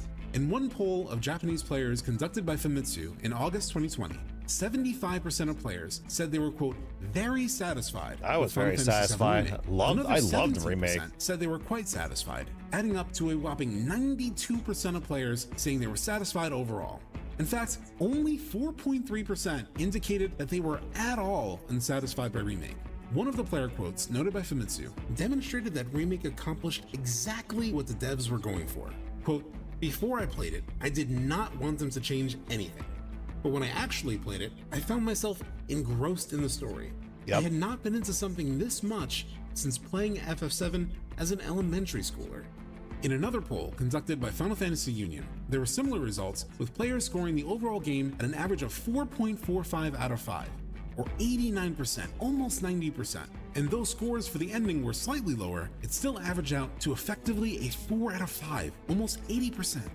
These polls aren't necessarily something to sniff at either. The Famitsu poll was conducted with nearly 3,000 participants from perhaps Japan's most well-respected gaming publication, and the Final Fantasy Union poll reached over 14,000 respondents. To put that in perspective, the average sample size of the top polls tracking this year's presidential election is just over 2,300 people per poll. In short, it seems most people were very satisfied with the game and the way it ended.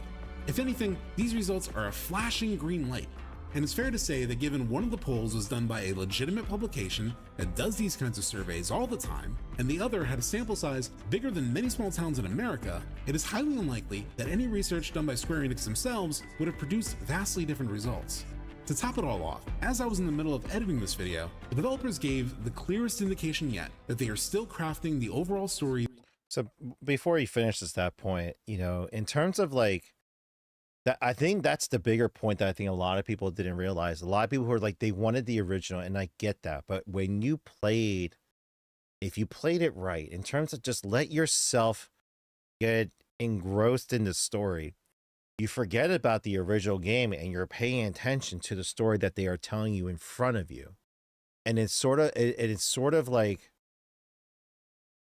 that's what, I mean, that's at least what happened to me. For me, instead of comparing it to the original, I was just enjoying the journey that they were taking me. The fact that Midgar, people who speedrun the game especially, they just blitzkrieg through Midgar. It's like insignificant to the story. And the thing is, that's doing a disservice to the overall story, because Midgar is literally what sets up the rest of the entire journey. Everything from the characters and the relationships that form and the overarching story and the threat and everything, right? They did a phenomenal job with it. And the fact that, like, I think it took me over 150 to 200 hours to beat Remake alone. It's just because the way I play, right? It's just that. So, yeah. I mean, I'm one of those people that absolutely loved it. So, oh, sorry. Let me continue here. They want, regardless of reaction. In an interview with Young Jump, creative director Tetsuya Nomura said this when asked about how much creators should listen to fan response on social media. Quote, "Players' perspectives are very interesting, and I find myself learning a lot from them, so it's certainly something I look closely at. As for reflecting those opinions in one's work, I don't think doing so is necessary at all. The key is not just to go along with players' opinions, but to think about the scenario clearly with intent." And in another interview with Anime News Network in the same week, Rebirth director Naoki Hamaguchi said this about the ending. Quote, "In terms of the fan experience we anticipated and also desired, I think we are satisfied in that there are both negative and positive reactions to this scene. Given all of the in-game evidence that they're still playing with the concept of fate, some fairly reliable signals that Remake players largely approved of the new direction, as well as the lead creators behind the project saying they don't fully follow fan feedback and were anticipating and willing to receive negative reception to the way they handled FF7's most iconic scene, it seems to me that there is no reason to believe the developers changed their mind. And just in case you still think I'm wrong and feel like they've backed away from changing fate, then I ask you this. Why did the official story recap that was released a week before launch and included right on the home screen ends by talking almost exclusively about breaking fate? This was Destiny's crossroads. Every moment, every action, every step taken had all been as the Whispers willed it. To fight them was to break free. On the other side of fate, Sephiroth waited, the Whispers undulating within him. Cloud brought his blade down upon his rival, sundering destiny. With the fight won, and the shackles of destiny broken, we stood before the unknown, a world of boundless freedom. It was there, beyond where fate could follow, that a new journey began. So, if they still plan to create a new journey beyond where fate could follow, then why did it feel like Rebirth ran away from the idea of changing fate? But it didn't. I mean, sorry, at least for me, it didn't. Misunderstood connection. The Empire Strikes Back. Hold on. I'm going to let him cook for a little bit here. So this is really not a sequel. It's the second act. It's of an ongoing... Right there, ladies and gentlemen. It's the second act of an ongoing story. Oh my gosh, the amount of people that keep... Sorry. Story. It's not even a series as such. It's just a story that we show in parts. Aside from the simple fact that it's also the middle installment of a trilogy, there is a good reason people have been comparing Rebirth to The Empire Strikes Back since before its release. Empire has a famously unexpected ending that feels like a low point for the characters, and it is a clear cliffhanger that leaves audiences waiting for the full payoff of taking down Darth Vader.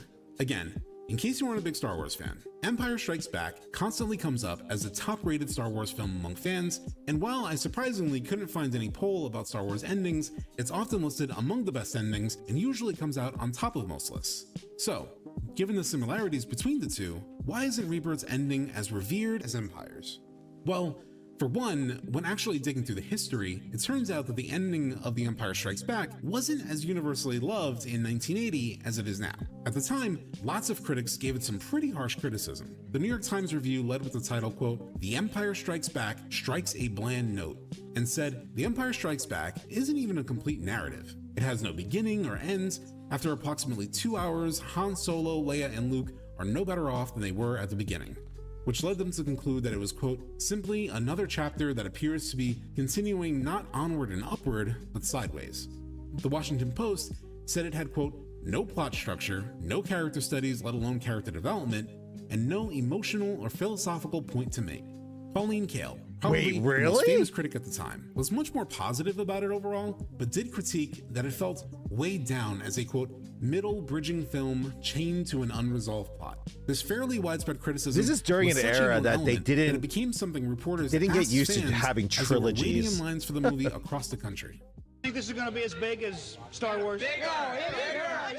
Bigger. And yet a lot of the critics are panning it. Well, what do they know? Although the critics are disappointed, consumers looking for an escape into fantasy this summer will have the last word. And sure enough, fans This is so themselves interesting. walked out saying they really enjoyed the movie as a whole, but didn't quite have the same feelings about the ending. Left me confused. Didn't understand any of it. Oh, I thought it was pretty good. I didn't like the ending. It could have been a better ending. Okay, you just came out of the movie. What do you think? It was a fantastic movie. They cut it short, though. There was no real ending to it, but it was a great movie. The parallels are actually quite insane. Things happen fast. This is actually quite insane. I didn't even think about it. As it turns out, the ending for Empire Strikes Back may be something that people appreciated over time rather than in the moment. This and is the it. big That's- reason for that is because, much like with Rebirth, some fans walked in with certain expectations out of what they expected from the second installment. Still didn't end up right. You gotta see another one. It might be a Star Wars 3, you know? They didn't kill Darth Vader. People were expecting certain things. They wanted and expected even more out of Han Solo. They were expecting a more classic love story between Luke and Leia, not yet realizing that they were siblings. And of course, they were even expecting Luke to win, rather than end up like this. But as Vincent Valentine so wisely and appropriately put it before entering the Temple of the Ancients, expectations often lead to disappointment. Yup. That said, while Empire's ending may not have been so beloved at first, it did do something that FF7 Rebirth did not. In Empire, Luke Skywalker spends the movie wrestling with both his destiny and his past. The question of who he is, who his father was, why he's special, and what he will do with his gift is central to the story. By the end of Empire, he's given an answer. Obi-Wan never told you what happened to your father. He told me enough. He told me you killed him. No. I am your father. It's the one he and the audience least expect, but at least it was an answer to the story's main question. Who is Luke, where is he from, and how might that impact his future?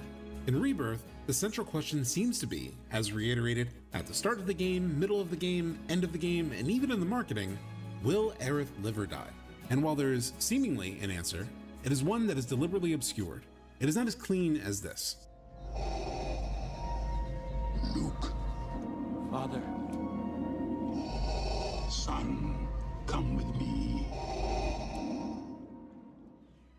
And by that measure, it isn't very satisfying, even among fans like me who have changed their mind over time. I just missed the end. Hope you enjoyed the ending. I didn't. I don't know if I liked it as much on first view. I was more confused and I'd say dissatisfied. I didn't hate it, but my interpretation was I was fucking confused. To me, it was like too much information hit me way too fast. I don't know what's going on, man. It almost doesn't feel like an ending. I'm super in. I'm super in. Wrestling with the ending in that way isn't flip-flopping. It's just the outcome of handling a story, especially a story that we know, this way, and giving us a cliffhanger that doesn't work like a lot of traditional cliffhangers. That's because while cliffhangers can't answer everything, they aren't typically so open to interpretation. They usually leave you wondering what will happen next, and not what just happened. Or, as Zach put it, What in the hell is going on? But here's the thing. So much of that confusion is about the events surrounding Aerith's death. But is Aerith's death really what Rebirth is all about? However, you'll never see the truth with such clouded eyes. Shut up!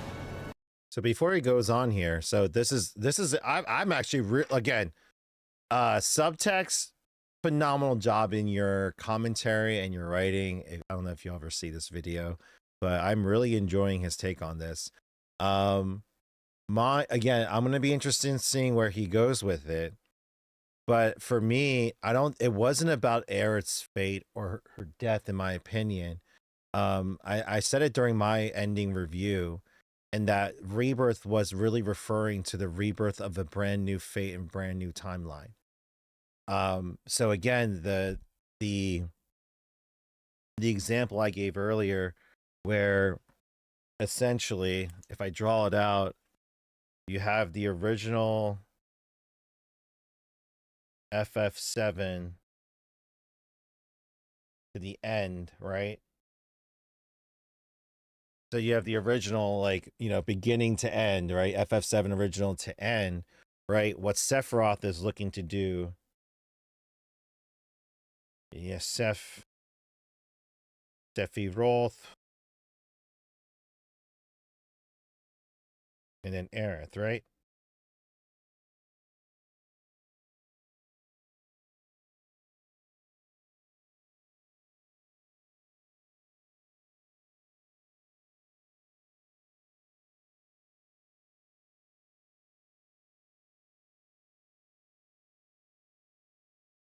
So essentially, the way I'm looking at it is Sephiroth is doing what he can to distort fate and the timeline for him to eventually win. There are points along the way. I know this is a very crude drawing. There's points along the way that, you know, they all intersect. And these are crucial parts that still need to happen in order to get to the ending part, because at the end of the day, he needs Cloud. Cloud's the only one that he can manipulate enough to not only take the black materia, but to then physically bring it to him in the Northern Crater where he resides. He can't change that. He can't just move his body because he's still not fully resurrected. He needs everyone to come together and stuff. He needs someone strong enough to bring him the black materia to summon Meteor. So no matter what, that needs to happen. That needs to get there. How they get there, they're doing all this. But ultimately, the way to look, and again, this is just my theory. Okay, this is my theory. But again, how is it? So they want to get them. Essentially, Sephiroth wants to win. Aerith wants him to lose because it's Meteor hitting, Meteor not hitting, right?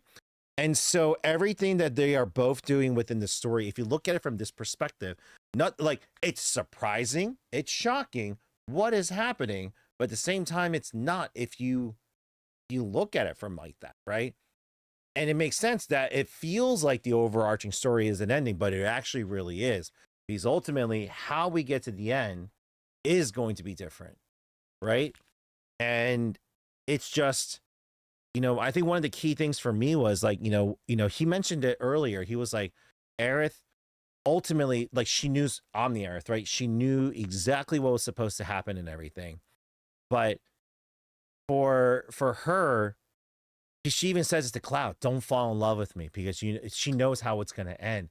And it's tragic. She knows his storyline. She knows what he goes through. But ultimately, I think she accepts the changing of fate because she loves him. She loves Cloud. And she doesn't want him to go through that, or she knows that things still need to happen, but she wants to change the fact that instead of waiting till the very end, you know, she wants to be able to tell him how she feels and to express her gratitude and love to him. And that's what happens during chapter 13. Again, this is just speculation in my opinion. We don't know exactly, but I think what we had was Aerith had her opportunity, her second chance, and she took it. That moment to not only make sure the future was set, not set in stone, but was protected so that it's given a fighting chance to defeat Sephiroth. But she had a moment with, you know, she kept saying it, I was looking for the real you, right? And in that moment, in her dream world or in that timeline, real Cloud was there. Like the genuine Cloud that was going on a date with Aerith. They got to have, even though it was kind of artificial, they got to just be themselves, away from everything. She got to tell him how she feels, and she ultimately figured out how he feels about her. Yeah, let's go on another date again. Next time? You know, she didn't think he was going to say that back, because throughout the game, you see it all the time. She she keeps poking fun at him about, let's go on a date. Yeah, like, you know, love, love, love, right? But then when he shows genuine emotions back, she's like, oh, I didn't know you felt that way about me. And it makes you think, right? And for her, and this is why I think, for like, I'm glad I paused after chapter 13, because when she pushed Cloud away, it felt like she died all over again, because that was the last big moment with her, that, or our original Aerith. But, you know, she got to thank him because the fact that Marlene knew, right? Marlene brought up the fact that, and again, I think she did another thing during remake. Again, it's going to come full circle in part 3, I think. We're going to get a scene with Marlene again, where this girl and Tifa are both in tune with the live stream in a way that Aerith is going to utilize them somehow. But the fact that even Marlene brings up, she wanted him to know that she was grateful that he came back for her, right? But she never got to say that to him. And so she gets to thank Cloud and hug him and just be like, thank you for being there for me. Thank you for loving me back. Thank you for being in my life. And it's like, when you get that moment, you're like, oh, but remake is a chicken kebab.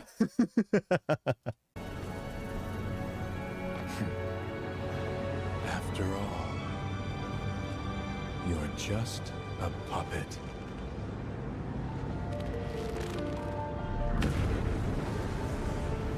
The clouding of our eyes. I love the title of this segment. Most stories contain many different plot lines: A plots, B plots, C plots, and so on. And their designation usually reflects their importance. In Empire Strikes Back, the A plot is clearly about Luke's training and the showdown with Darth Vader, while the B plot is about Han and Leia. They intersect and impact one another, but the questions about Luke are at the heart of the film, and it's the questions about his plotline that are the focus of the ending. Yeah, I'll go back up. He called it the clouding. You'll never see the truth with such clouded eyes. Shut up! After all, you're just a puppet.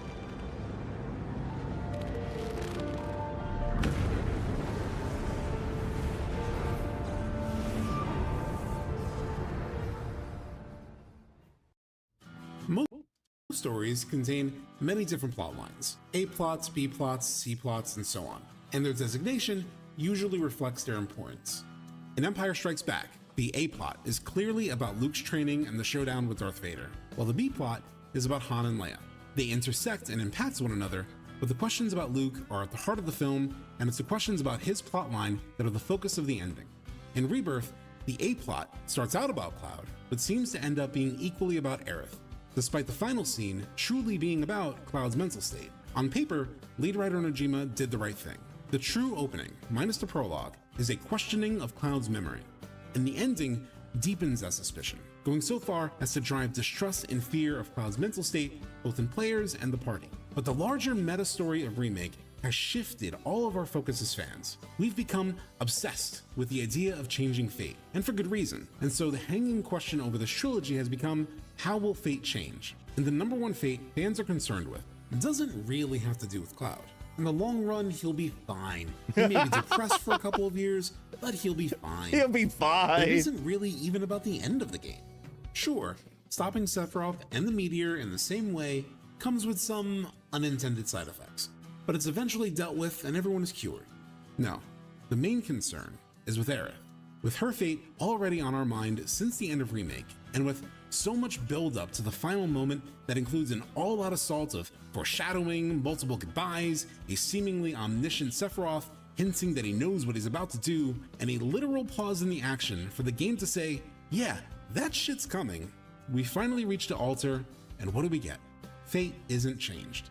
And as seen through the lens of Zack's story, perhaps it never can be. Perhaps we're all doomed to our fates one way or another. Perhaps the big bombastic ending to Remake where we fought the granddaddy of Destiny was just a big fireworks show with no follow-through. Perhaps what people have been seeing as this bold, ambitious meta-sequel masquerading as a remake really is just a remake, with a few extra sprinkles on top. That isn't to say that my personal hope was for Aerith to survive. Personally, I wasn't one of the people cheering when Cloud parried Sephiroth's attack. Even though there was enough talk of changing fate to justify it, it felt like they hadn't fully earned it. So I was a bit relieved when events were flipped on us moments later. That said, it turns what should be a very emotional moment into a rug pull. Psych, we're not actually gonna let you save her. And in turn, it makes the whole premise of changing fate and the very in-your-face narrative focus of the first two games of this trilogy feel equally like a red herring.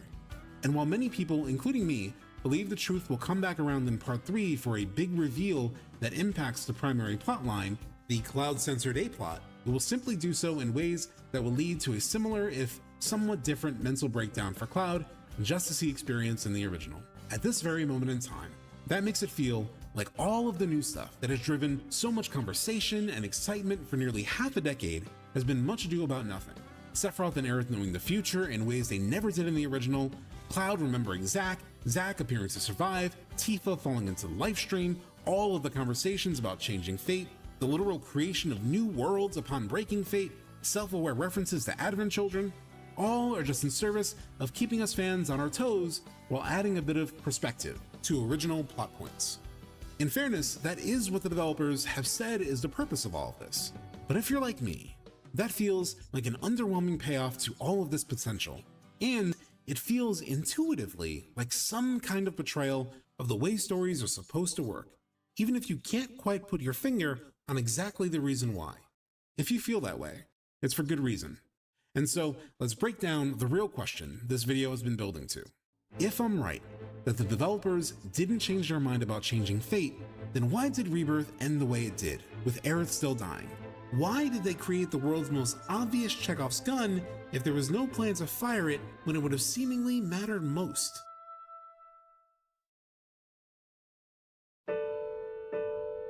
This freaking scene. I'm actually gonna let him cook. I really want to know where he's going with this.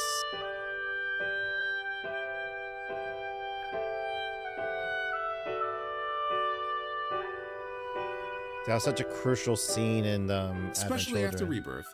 There has been good reason to believe things may all just play out more or less the same as they did in the original. A lot of these new elements, like Zack being alive, appear to be constructed in a way that makes them temporary. For example, the worlds we've seen him in are said to inevitably fade away, and may only exist in live stream realities that aren't as fully tangible as they seem.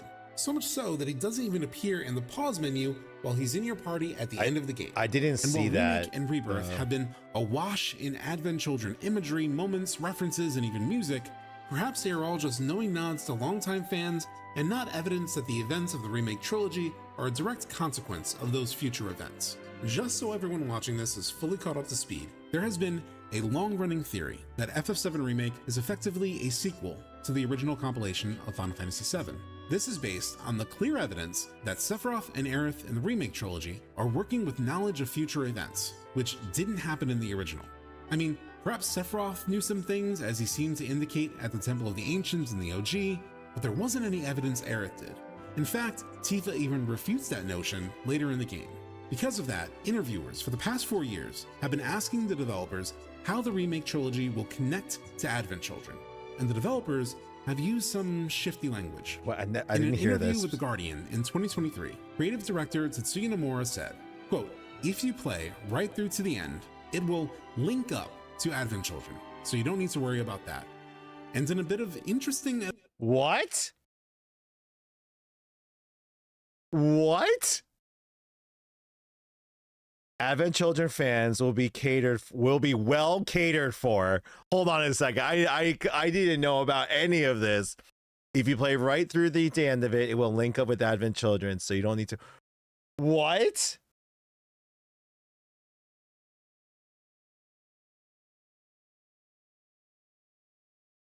Oh,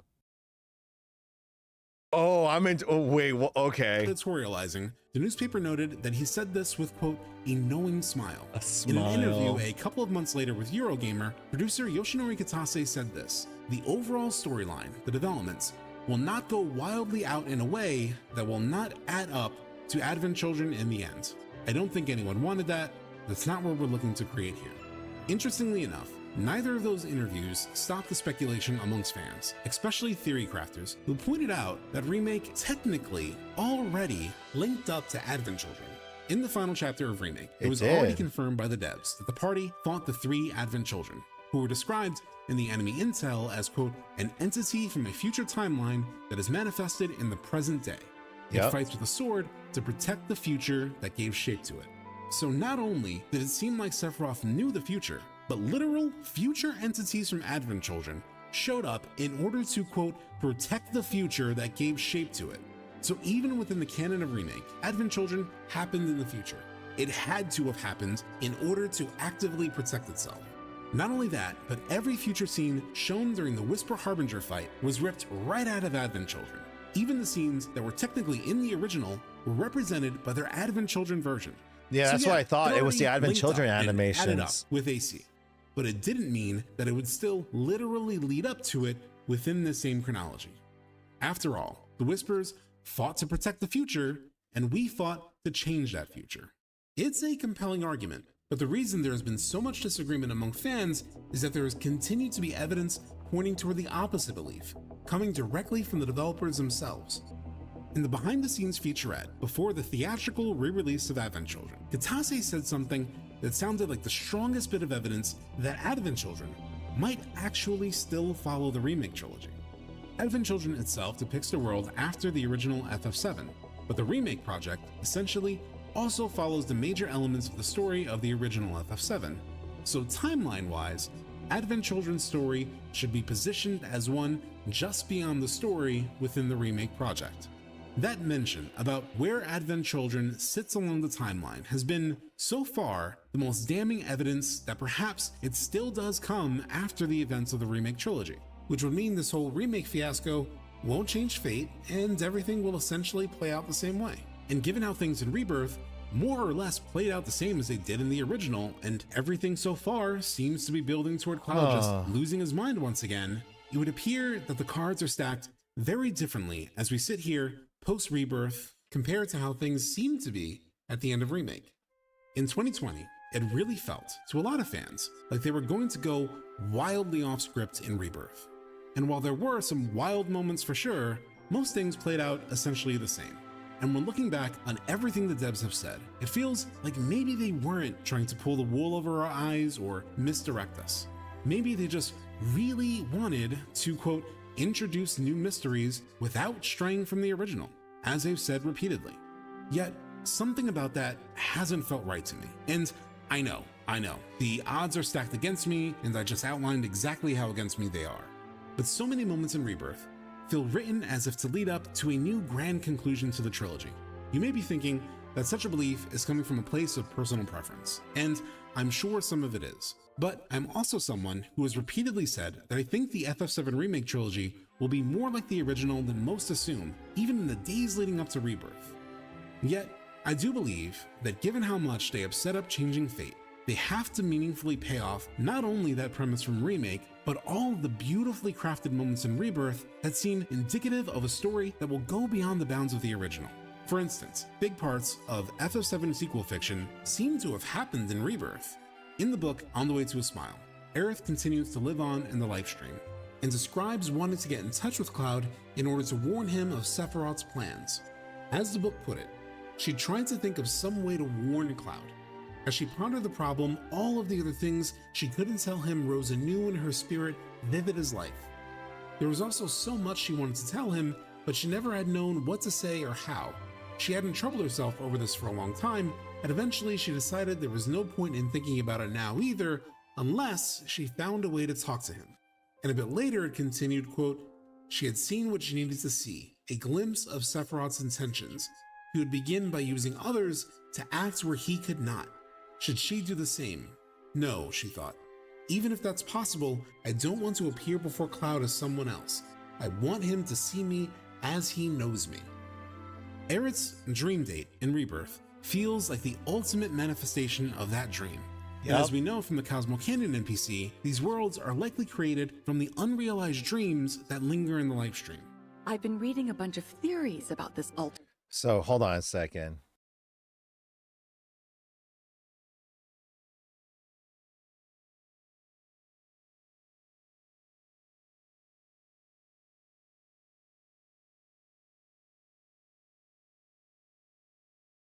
Have I have the book that he's referencing. I think I got it last year, so I actually didn't read it yet. It's still pristine right now. So that means I gotta read this now too, because I need to know. But that just tells me everything that I need to know for my own. That tells me everything that I need to know for my theory about that scene. So he just referenced it, and so I'm glad that he mentioned it. Because that was my thing. I think that date scene was essentially Aerith being able to tell Cloud everything that she's been wanting to tell him, but before it was too late, again, she wanted to tell him. And so that's why she was okay with changing fate, because it gave her a chance to like be like, all right, it's sort of like I don't know if you guys know, if any of you guys watch Futurama, it's kind of a similar thing in my opinion, where it's like they break this little time machine thing, and so Cloud and Leela get stuck in they get stuck in time. Everything's stopped but them, and they just go through it and they age, and then they have this like full life together, right? And they're just like, they got to confess everything about themselves, and they they love each other. It's a bittersweet end. And then the professor reappears, and it's like, hey, I fixed it. I finally found you. Like, let's reset it and go back. But he tells them, so Fry and Leela, yeah, right? Sorry, but he tells them, it's like, hey, we're gonna go back, but you're gonna forget everything, right? You're gonna forget everything. Do you still want to do this? And they both say, yeah. Do you want to go again? And it's just like, even though they know they're gonna forget, they still decide to go back because they get to relive all that again. So it's like, it's interesting. It's an interesting take on it. Now I gotta read this. I gotta finish reading everything. It's gonna be, yeah, my year is gonna be consumed with Final Fantasy. Oh my god, this is gonna be here's really ready. The back part of the book, right? The apocalypse is over, but the journey is only beginning. The world may not have ended after meteor fell, but life forever changed for the survivors of the cataclysm. Mako is no longer a viable source of energy, and an incurable new disease is spreading amid the societal upheaval. But even when brought face to face with grief, regret, and despair, people will find a way to pave their own path to the future and stand tall and live. And so this is a collection of short stories that serve as an epilogue to one of the most beloved installments. So this is, I definitely, yeah, sorry, I did say Cloud and Leela. No, it's Fry and Leela. You know what I meant. You guys know what I meant. But yeah, we'll do a live reading of that. But I'm glad that he brought that up, because I was always, I was like, am I just crazy for thinking this way? And I'm glad that, that's great. Sorry. Hold on, let me change the screen. Of going there someday. And over the course of my studies, I stumbled across a fascinating theory. It addressed the issue of what the life stream is, arguing that spiritual energy is actually a manifestation of our knowledge and memories. Like I said, it's a fascinating theory, but it's incomplete. What about our hopes and dreams? We remember those, don't we? So what if spiritual energy doesn't distinguish between our real, lived memories and the unrealized desires buried deep in our hearts? With that in mind, I believe that dream date is where an Aerith from the livestream, one that is different from the one we see with the party while Cloud is unconscious, finally realizes the dream of seeing Cloud again, shares some of those, quote, other things she couldn't tell him as described in the book, talks about the bigger picture, and says something she had previously only been able to say in an indirect way in Advent Children. I never blamed you. Not once. Whatever happens, don't blame yourself. It was at this moment that I felt most confident that the grand conclusion of this trilogy would end up, at the very least, in a slightly different place, even if just emotionally. Just as Cloud is in a much different emotional state after Aerith's death in Rebirth compared to after her death in the original, I think that even if events largely play out the same way for the rest of the trilogy, the emotional state of the characters and the final endgame of the story will be notably different than in the original. After all, what's the purpose of manipulating livestream realities to finally tell Cloud not to blame himself if he just ends up still blaming himself 2 years later in Advent Children? It would seem pretty damn pointless. It would. Sorry. Subtext. I appreciate. I've been talking about this for the last few days, and I'm like, am I crazy? Am I the only crazy one seeing the ties that's original Aerith being able to confess her feelings to Cloud, and that's why it's like watching her die all over again? And the reason for it is, again, it's like, why would you do this? It's because with things changing, you need to accelerate Cloud's development. And Cloud was like, even though he beat Sephiroth in the original game throughout Advent Children, he blamed himself. He was in this like, I'm not strong enough. I'm not good enough to protect anyone.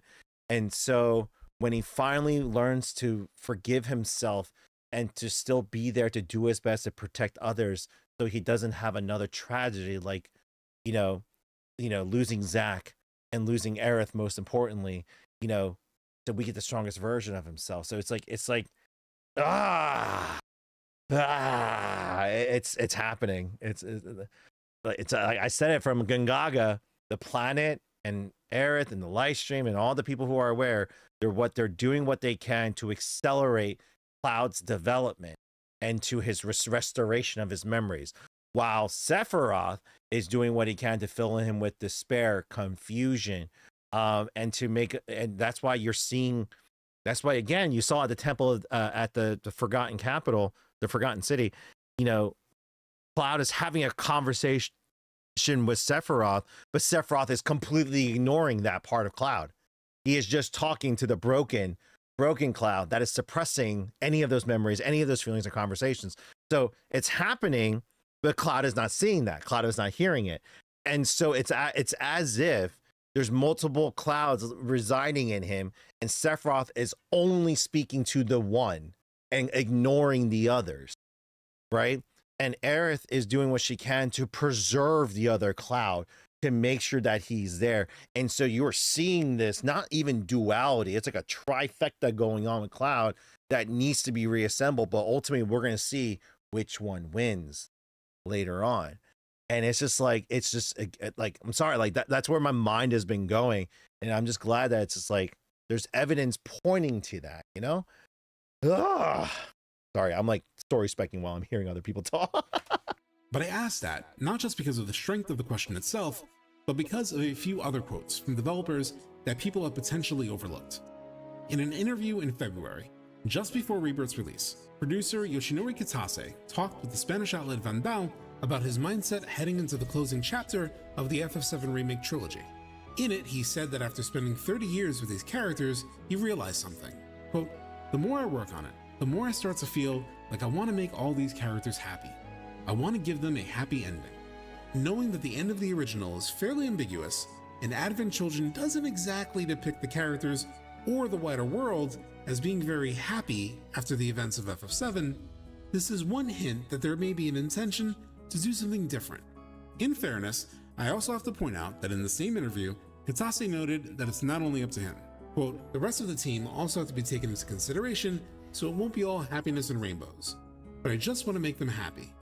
But just like I don't believe the FF7 Remake trilogy has backtracked on the idea of changing fate, Kitase didn't backtrack on this idea when he once again reiterated this hope for the end of the trilogy in the official Rebirth Ultimania, published 2 months later in April 2024. Quote, "On account of my age, this next game will probably be the last FF7 related work I'll be directly involved with. Of course, there's always a chance the world of FF7 will continue on in the future, but for now, this is the end of it.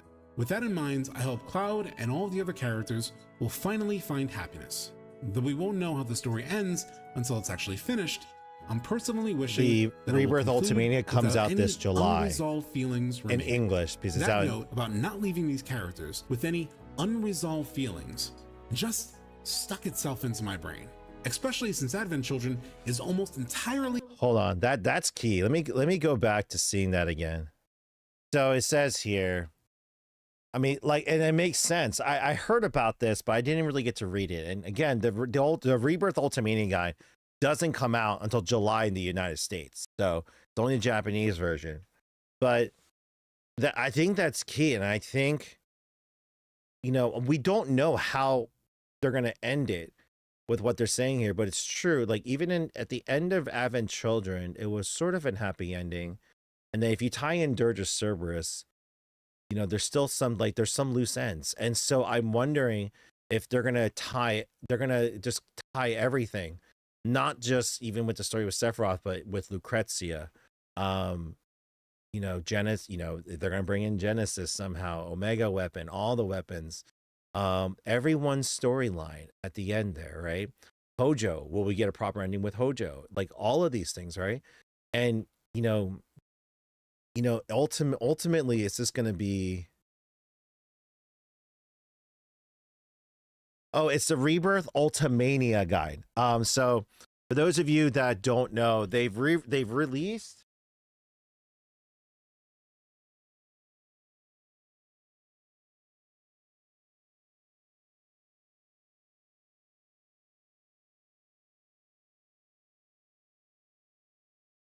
so for all the games and movies, they've released Ultimania guides, which what these are, they are, if you get a chance, you know, I don't have a, oh, maybe I should set up an Amazon link.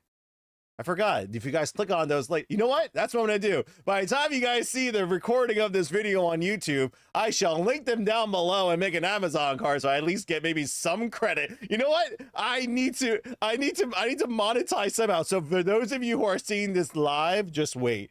Let me make that link. Give me some credit. I'm not sponsored by Square, so I make no money. I bought these with my own money, but sorry, it's the capitalist in me. I gotta fund it. I gotta cash it in, but sorry, but what these books are is everything.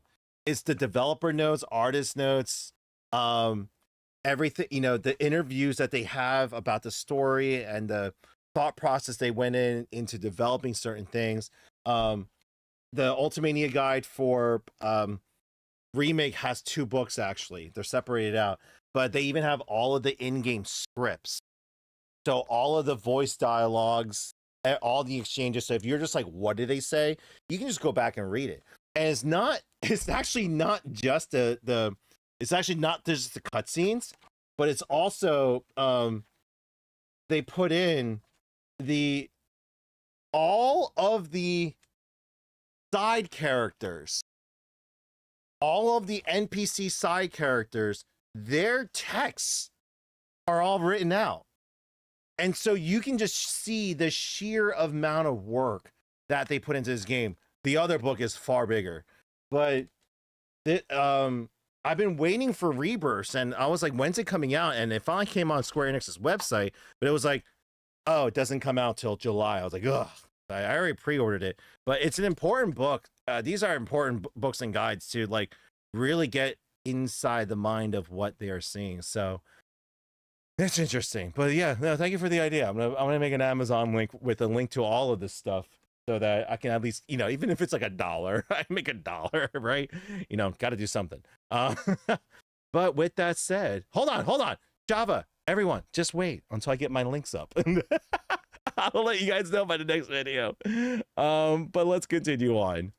That note about not leaving these characters with any unresolved feelings just stuck itself into my brain, especially since Advent Children is almost entirely about the effects of the unresolved feelings Cloud carries. Not to mention that he once again says we won't know how the story ends, which seems a lot like the cliffhanger text that tells us no promises await at Journey's End. Yep. On the one hand, Aerith literally tells us the ending of the story as we know it, and it's the same one we know from the original game, which they supposedly aren't going to fundamentally change. I'll put everything I've got into my prayers. I'll stop the meteor. Yet, we're not supposed to know how it all ends. That doesn't quite add up, does it? What does start to add up, though, is another quote From Katase. Just days before recording the script for this video, he was in another interview with Anime News Network where he said this, quote, "We've always kept the original in mind, and I don't think it's going to be a storyline that will betray the fans of the original game. But also, at the same time, it's been 27 years since the release of the original Final Fantasy VII. There are these things that we feel we can only do now in the remake project that can bring a new happiness, a new sort of feeling of satisfaction to the players playing this game now 27 years later. What this will entail exactly is something we hope players will experience soon." Oh, I can't wait for part 3. Is keeping the story mostly the same, then why would he have to clarify that it won't betray fans of the original? Usually you say that if you're planning on doing something that might feel like a betrayal, something that would be considered pretty damn different. And most importantly, he talks about wanting to give people a, quote, new happiness, a new sort of feeling of satisfaction for players who have been with them on this journey for nearly 30 years. To me, that is the clearest signal that the end of this trilogy won't just be Aerith stopping the meteor, like she did in the original and like she says at the end of Rebirth. In fact, given how it keeps saying that this remake project feels like a story of dualities, two seemingly different things being true at once, perhaps the true answer is that it will be a bit of both. It will include all of the major elements we know, but then go beyond that point, reaching a new conclusion without breaking what has already been. And there is a quote from a June interview with co-director Motomo Toriyama, where he talks about something that sounds a whole lot like that very idea. Quote, "We would like to bring you a moving and impressive ending, which will answer all the mysteries in Rebirth and exceed the original game." Maybe that's the answer. Whoa. Maybe most of what we know That's will ambitious. remain, but they will exceed what we know about how the original ends. It would be a way for them to honor the original while still taking the big finale of this trilogy into all new territory where they will be free to get a little crazy. So in that spirit of getting a little crazy, let's talk about why I think that Rebirth veering away from changing fate makes it even more likely that Part 3 will finally veer into it. And to do that, we need to talk about the structure of stories. Yeah, again, I believe everything in Rebirth was setting up for the craziness that we're going to unfold in Part 3. Inside of me. And the worst part is, this was key, by the I way. can't even tell where they end and I begin. Soldiers' cells degrade. I think that's what's happening to me. That I'm falling apart.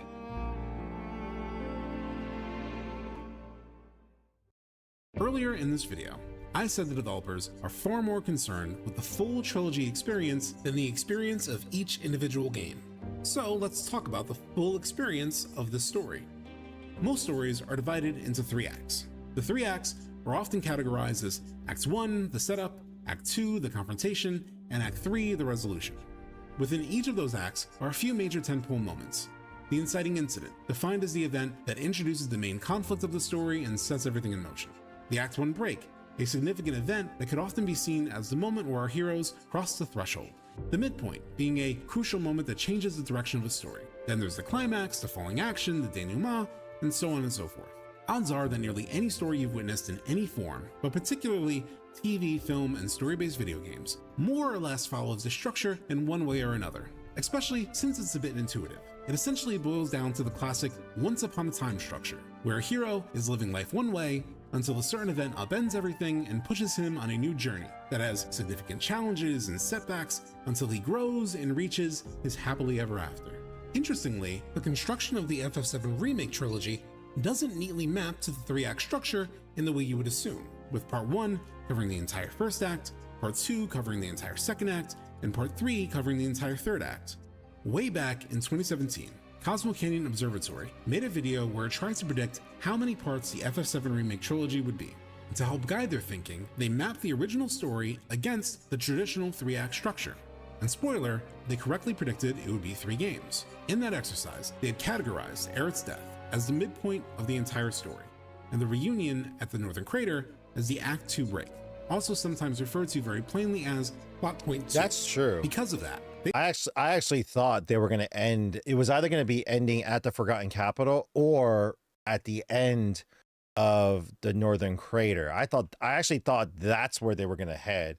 Like we're going to see like the weapons being released and everything and so forth, but it's interesting actually. They thought Part 2 would end at the Northern Crater, which is something some fans, such as myself, hoped would serve as the ending of Rebirth, given that it would perfectly bookend the game by starting out with Cloud telling his version of what happened in Nibelheim and ending with Sephiroth revealing that story to be a lie, leading to Cloud's mental break and betrayal of the party. It would leave the story at a more natural cliffhanger point, with Cloud's unreliable memory exposed, Cloud himself fully manipulated and lost to Sephiroth, and Meteor summoned, leaving the fate of the planet in question as players looked up at the big death rock seen in the game's logo. In other words, it would be closer to the experience of The Empire Strikes Back, more of a clean closed loop that starts with Luke on the path to become a Jedi like his father, but ends at a point where he's bested despite all of his training and learns that the path of his father was something completely different. Instead, Rebirth only went up to the midpoint of the FF7 story as we know it, choosing a moment that straddles both Cloud's story and Aerith's fate in a way that doesn't feel as cleanly centered around his arc as, say, Luke Skywalker's. Unpacking the thematic reason behind that, beyond the obvious fact that Aerith's death is FF7's most famous moment, may provide some interesting insight as to what they believe the broader theme of the remake trilogy is and why the handling of the altar scene may turn out to be brilliant by the end of it all. Specifically, there is something very interesting that tends to happen at the midpoint of most stories. Before I get into it, I think he's going to be referring to the fact that we actually didn't, number one, hear what Cloud was saying, and number two, we didn't see Cloud dropping Aerith's body into the water. That is a very crucial and iconic scene that they didn't put in. And I think they did it for a very good reason. And I think, again, they're going to reveal that in part 3, where we're like, Cloud was there, the original Cloud and so forth. But like Sephiroth was just actively ignoring it, right? So like, what did Cloud say to Sephiroth as he was holding Aerith, right? We only got the suppressed like memory thing, but it's like, what did he say to him? And then are they going to show us actually him dropping her body? And then, you know, and so forth. So it's just going to be interesting, but I wonder if that's what he's going to refer to here. That is in line with why FF7 Rebirth didn't change fate in the way fans expected.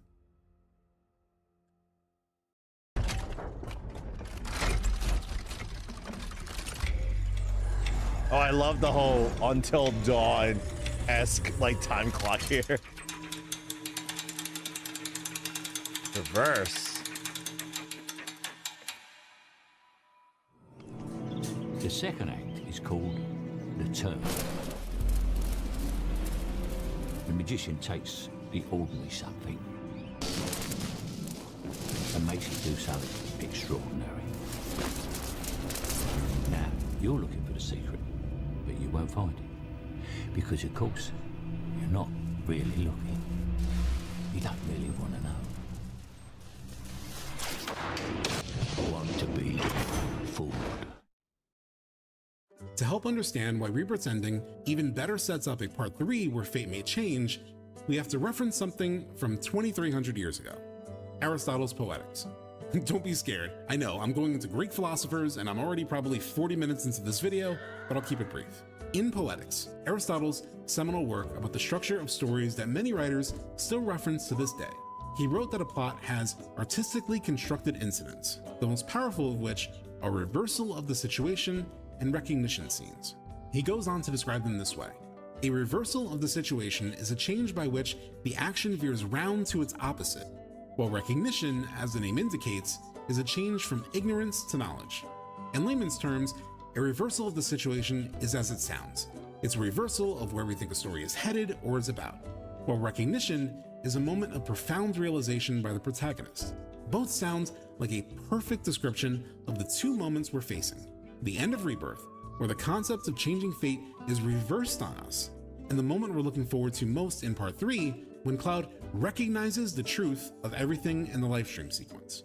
As an interesting little factoid, the title for FF7 Rebirth in the original Japanese katakana also literally means the word reverse.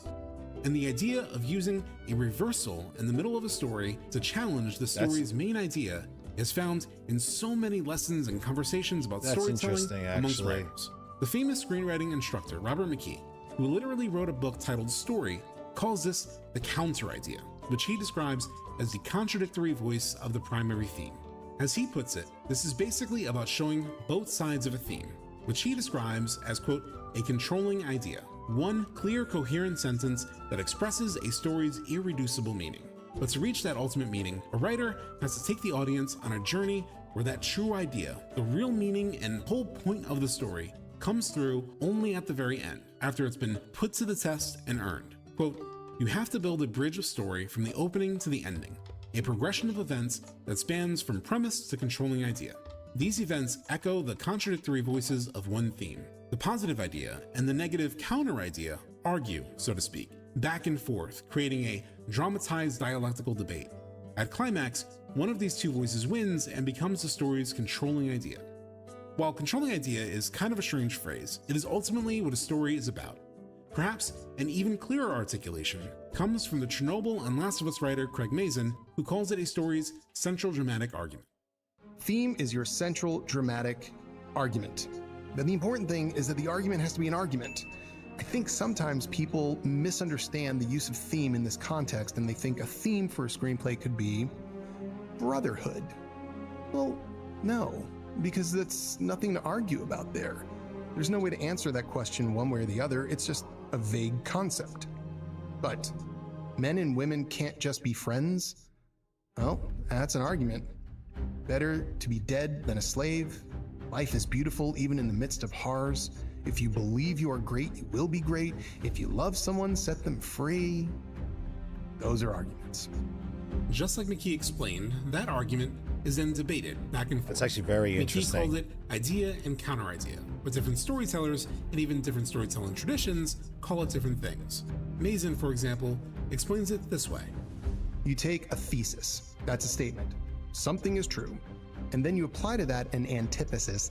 No, that's not true, and here's why. Those things collide, and in theory, what results from that is a new thesis called the synthesis. In truth, neither the thesis nor antithesis are correct, but exploring both extremes is necessary in order to drive both excitement and doubt in an audience. That's essentially what's happening in Rebirth. Remake provided us with a thesis. It's possible to change fate. And Rebirth explored the antithesis. Perhaps fate can't actually be changed. If the remake trilogy is following this fairly universal exploration of theme, then it's unlikely either idea is fully correct. And that's actually like a really interesting way to look at that. Emerges, the synthesis, which is defined in this way. It actually makes is the resolution of complete the sense actually the thesis for and the part antithesis. It combines elements of both to create a new situation, idea, or understanding that transcends the original conflict. The synthesis often represents the character's growth, a new equilibrium, or a transformed worldview. That is what I believe we are bound for, some unseen middle ground that comes out of the debate between whether fate can be changed or not. The unseen part is incredibly important because all good endings must feel unexpected even if they appear inevitable in hindsight.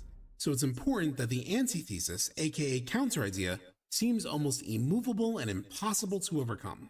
McKee describes that idea this way, quote, if your film ends up favoring one particular side of the argument, amplify the sequences that lead the audience to feel the opposite. If a story is about the idea that justice will triumph, then enhance the sequences expressing the idea that crime wins.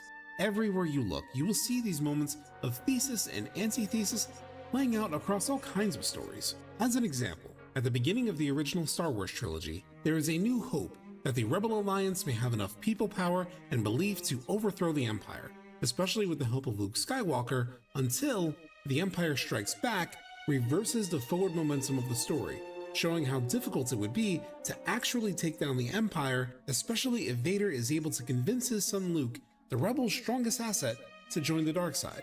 But ultimately, Luke helps usher in the return of the Jedi when Vader comes to recognize the worst outcome of the path he's chosen, the potential death of his son, and makes a decision to kill the Emperor, thus dissolving the Galactic Empire itself and finally delivering on the hope the Rebels held at the start of the story. And if you notice, Luke didn't actually have to beat Darth Vader to topple the Empire, the thing he tries and fails to do in the second movie. Instead, he needed to save him. It's a new idea, a synthesis. I know it's been a lot of Star Wars, but I figured I would keep up that comparison for consistency's sake. Another example that may be even more appropriate might actually come, weirdly enough, from The Matrix. Before I get into that, however, a couple of quick caveats. I know Star Wars and The Matrix aren't exactly high art, but since they're mainstream movies largely about fate and identity that most people have seen, they work really well as comparison points. It's also important to note that while I've been referencing a lot of Western storytelling theories, Final Fantasy is a Japanese story, and there may be some potential cultural differences. While I can't speak to them in great detail, I did look into it a bit while researching this, and while there are certainly some differences, particularly in how Japanese stories The parallels do exist, though. contemplative than conflict-driven, there are similarities between the overarching structures as well as concepts that are very similar to the ideas I've talked about, like reversals and antitheses, such as the idea of the Ten and the Kisho Tenketsu story structure. Now that I've gotten those caveats out of the way, let's talk about The Matrix. At the midpoint Okay, of that I'm movie, interested how he ties is this in. presented. Neo visits the Oracle that Morpheus so believes in, and she tells Neo that he isn't the one. That throws the premise, or thesis, from the start of the film, that Neo is the one who will control the Matrix, into potential jeopardy.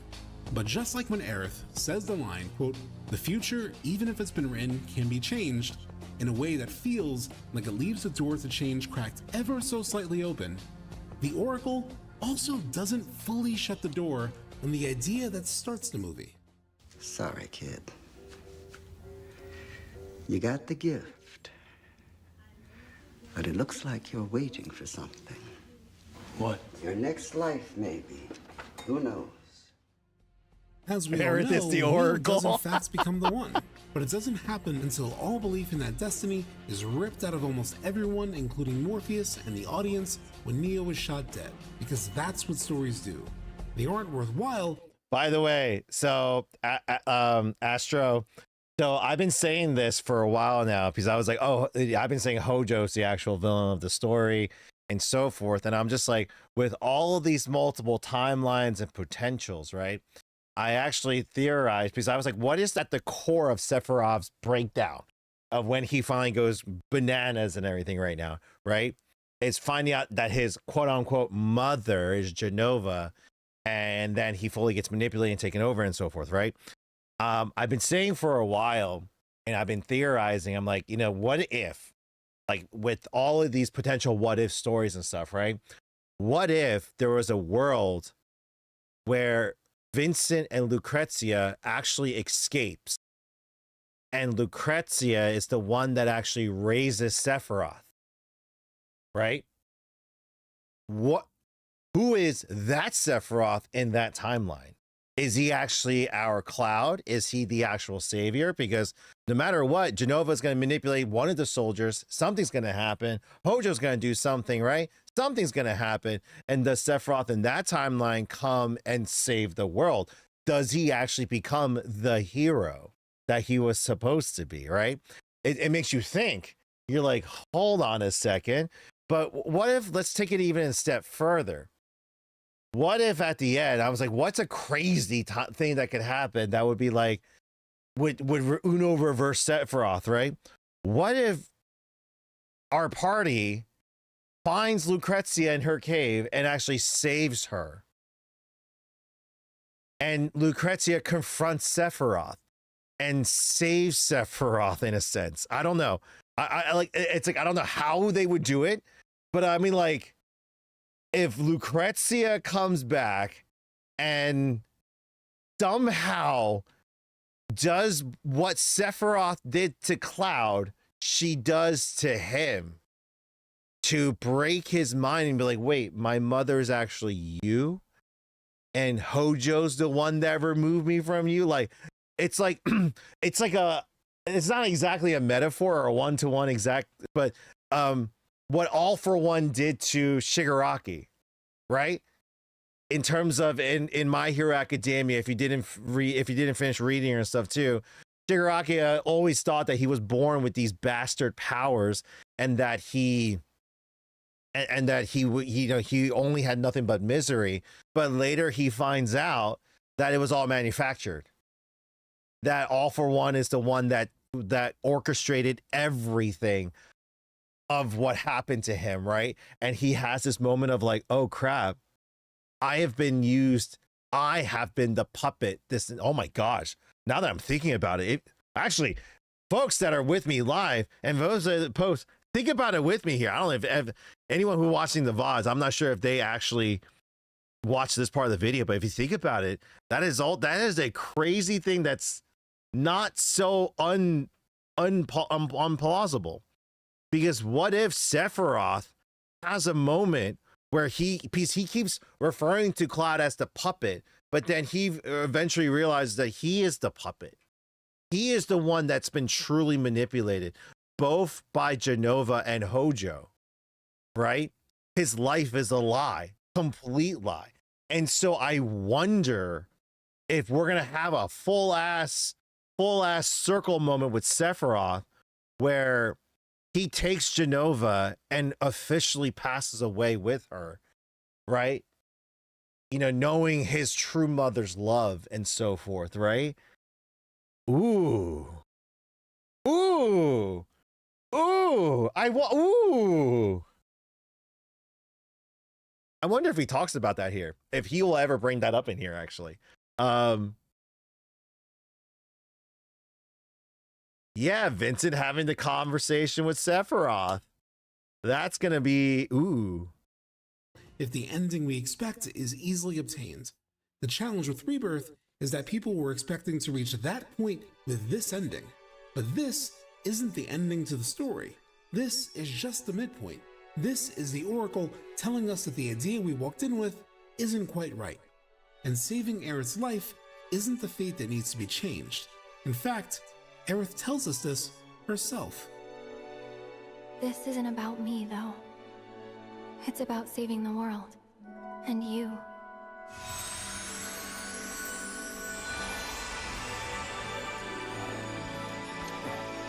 So thank you, Cloud, for everything. What is this?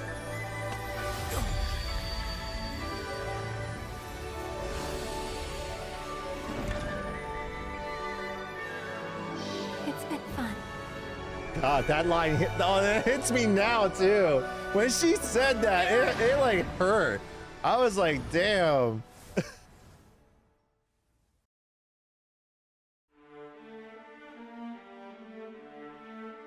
Careful now. Ooh. That which lies ahead does not yet exist.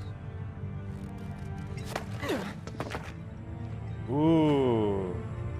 Going back to remake here. Our world will become a part of it one day, but I will not end. Nor will I have you end. This is the edge of creation.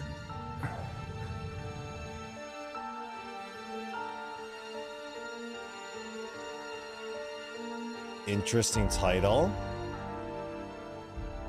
Although most people are confused about what happened with Aerith, there's generally very little confusion about the reasons for this ending. The biggest reason is not only glaringly obvious, but also something the developers have openly talked about even as recently as in the days leading up to the recording of this video. It's to keep us confused and talking for the next 3 or so years.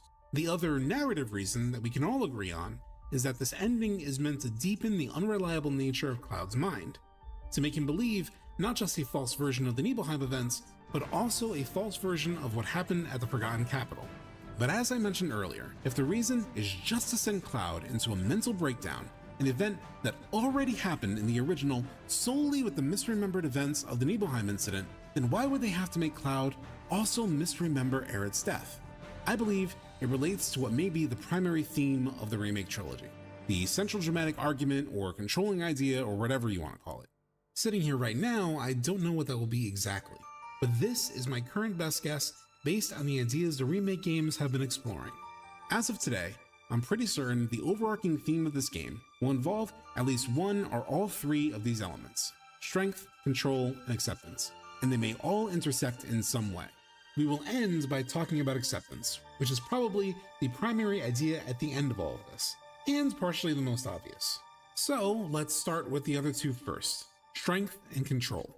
The concept of what strength is seems like it will be core to the FF7 remake trilogy. For one, Cloud's insecurities and challenges are driven by perceived weakness. In the original, his failure to make it into Soldier is a defining moment. He saw Soldier as a way to become someone, a hero like Sephiroth, but he fails and guards that secret with great shame. And yet, despite not having the superhuman, alien-enhanced strength of Genova cells like other soldiers who challenge him, despite not even being seen as fit to be a soldier, it is Cloud who accomplishes what no one else can by facing and killing Sephiroth in Nibelheim. Still, it's this internalized weakness which Cloud carries that Sephiroth keeps digging into. In Remake, right after the fall of the Sector 7 plate, Sephiroth pierces this topic very directly. You have failed again, I see.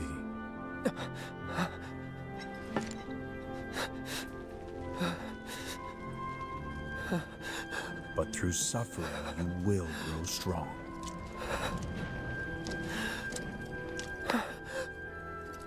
Isn't that what you want? And then later, at the edge of creation, Cloud challenges Sephiroth, perhaps emboldened by his success in the fight against him in the Singularity, but fails. He isn't strong enough. In the Gongaga scene with Tifa in Rebirth, we see Cloud truly question himself for the first time. How could he be a hero, the embodiment of someone who is strong, when he is so weak that he can't save Tifa seemingly at any point, either from their fall from Mount Nibel as kids, or even from himself after being influenced by Sephiroth? That's because Cloud has a very specific idea of strength, one that doesn't really apply to him. In fact, Nomura goes so far as to marvel at Cloud's weakness in the behind-the-scenes documentary for Advent Children. クラウドってめちゃめちゃ多分弱い男なんで、子供の見るものの大半っていうのはすごいヒーローっていうのは強くてかっこよくてっていうその弱いところはないっていう、なんてこう情けないんだろうっていうふうに。Another reason it feels like this idea will be explored so through the end of the remake trilogy is because it's currently being explored in the new Ever Crisis episodes about young Sephiroth. There is a surprising amount of conversation about strength and weakness. Sephiroth bemoans those who are too weak to do what's necessary, and toward the end of the Rador arc, Rosen says something very similar. Becoming stronger is celebrated in the world of FF7, so much so that Cloud seems to consistently view it as the solution to everything. He even thinks it can help the lifestream. Got a question. Planet runs out of energy. It and everything on it dies, right? Yes. There any way to avoid this? Like, making the spiritual energy stronger? But there appears to be a misunderstanding about what strength is, as Aerith talks about at the Temple of the Ancients. Interestingly, the localization of this speech differs quite a bit from the source Japanese, as illuminated by my friends over at Shinra Archaeology Department. While the official English localization has Aerith define strength as forgiveness, a more direct translation of the Japanese dialogue talks about something a bit different. Quote, sadness and anger may make us stronger, but they change who we are. I believe true strength is different from that. It's something we carry in our hearts, something soft but unbreakable. That's what I think. So focus on the future, not the past. We can become even stronger than Sephiroth, far stronger. Soft but unbreakable may be the truest description of Cloud. In On the Way to a Smile, Aerith talks about needing to get Cloud's help to stop Sephiroth once again, but fears doing so could hurt him. Quote, Cloud will help me, I know he will, but I also know it will end up hurting him. The Cloud she knew had a heart so very easily wounded. That soft underbelly of Cloud. Wow. I'm sorry. I don't know why I'm tearing up. It's making me think about that whole. Wow. It's making me look at Advent Children so differently. God, these books are important, folks. I gotta get my Amazon link up immediately. I'm gonna read this. I gotta fully read this section. I'm just like, I don't. Oh my gosh. Yeah, no, it's everything leading up to Advent Children, and it's so crucial because throughout Advent Children, you don't really get the sense of what every character's been through. It's just Cloud, right? And even Aerith is just like being there and being like, hey, forgive yourself already. Be be who you need to be and everything like that. But you don't get this perspective, right? It's just, it wasn't that. Aerith was like, I don't want you, like, she doesn't want to hurt him again. She loves him. This is exactly, I'm sorry, I know I'm deviating from this a little bit here, but this is also kind of reminding me of things I've forgotten about. This is the exact same thing that I had about Tifa. From the original game through Advent Children, I didn't really care for Tifa. I really didn't. It was like, she was more like, written as and shown as more like the jealous girlfriend almost, right?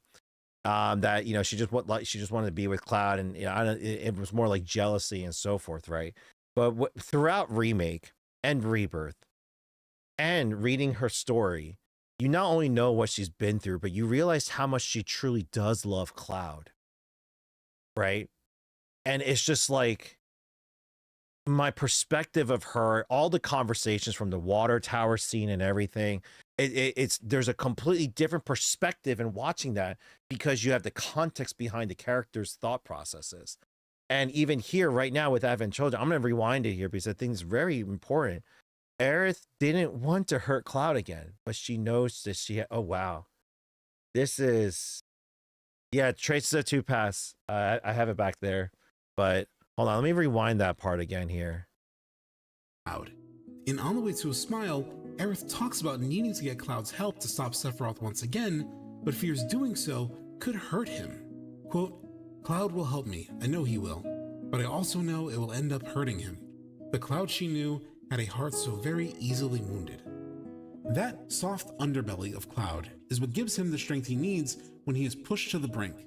When his town is burned, his friends are hurt, and he is on death's door, that soft, loving heart is what gives Cloud the willpower to do the impossible. But it also has the opposite effect. It can lead him to tremendous despair. But facing your darkest moments and thoughts, being pushed to a point of wanting to give up, is what makes Cloud such a genuinely human hero that we can all see ourselves in. It's true. 情けないんだろうっていうふうに思ってしまう面もあるような、ある意味すごい人間らしい人間というか、キャラクター。He's not this superficial human. He's not this superficial hero. He's a person.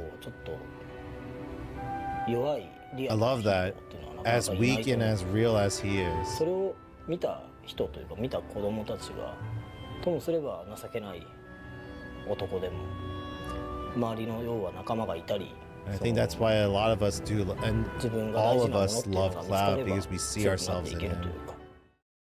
It is that softness, that love for all he cherishes, that Sephiroth views as an illusion.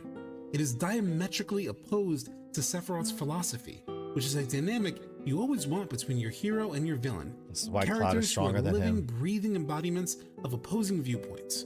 And Cloud embracing who he truly is and seeing that as a source of strength rather than a source of shame is, in my opinion, the key to him doing what he couldn't do in Rebirth, finding a way to change fate, or rather, control it.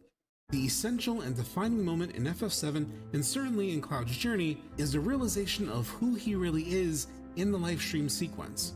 Because in addition to being a story about life and death, FF7 is a story of self-actualization. And just like in our everyday lives, it is only possible to take control of your life once you come to terms with the truth of who you are and find strength in that.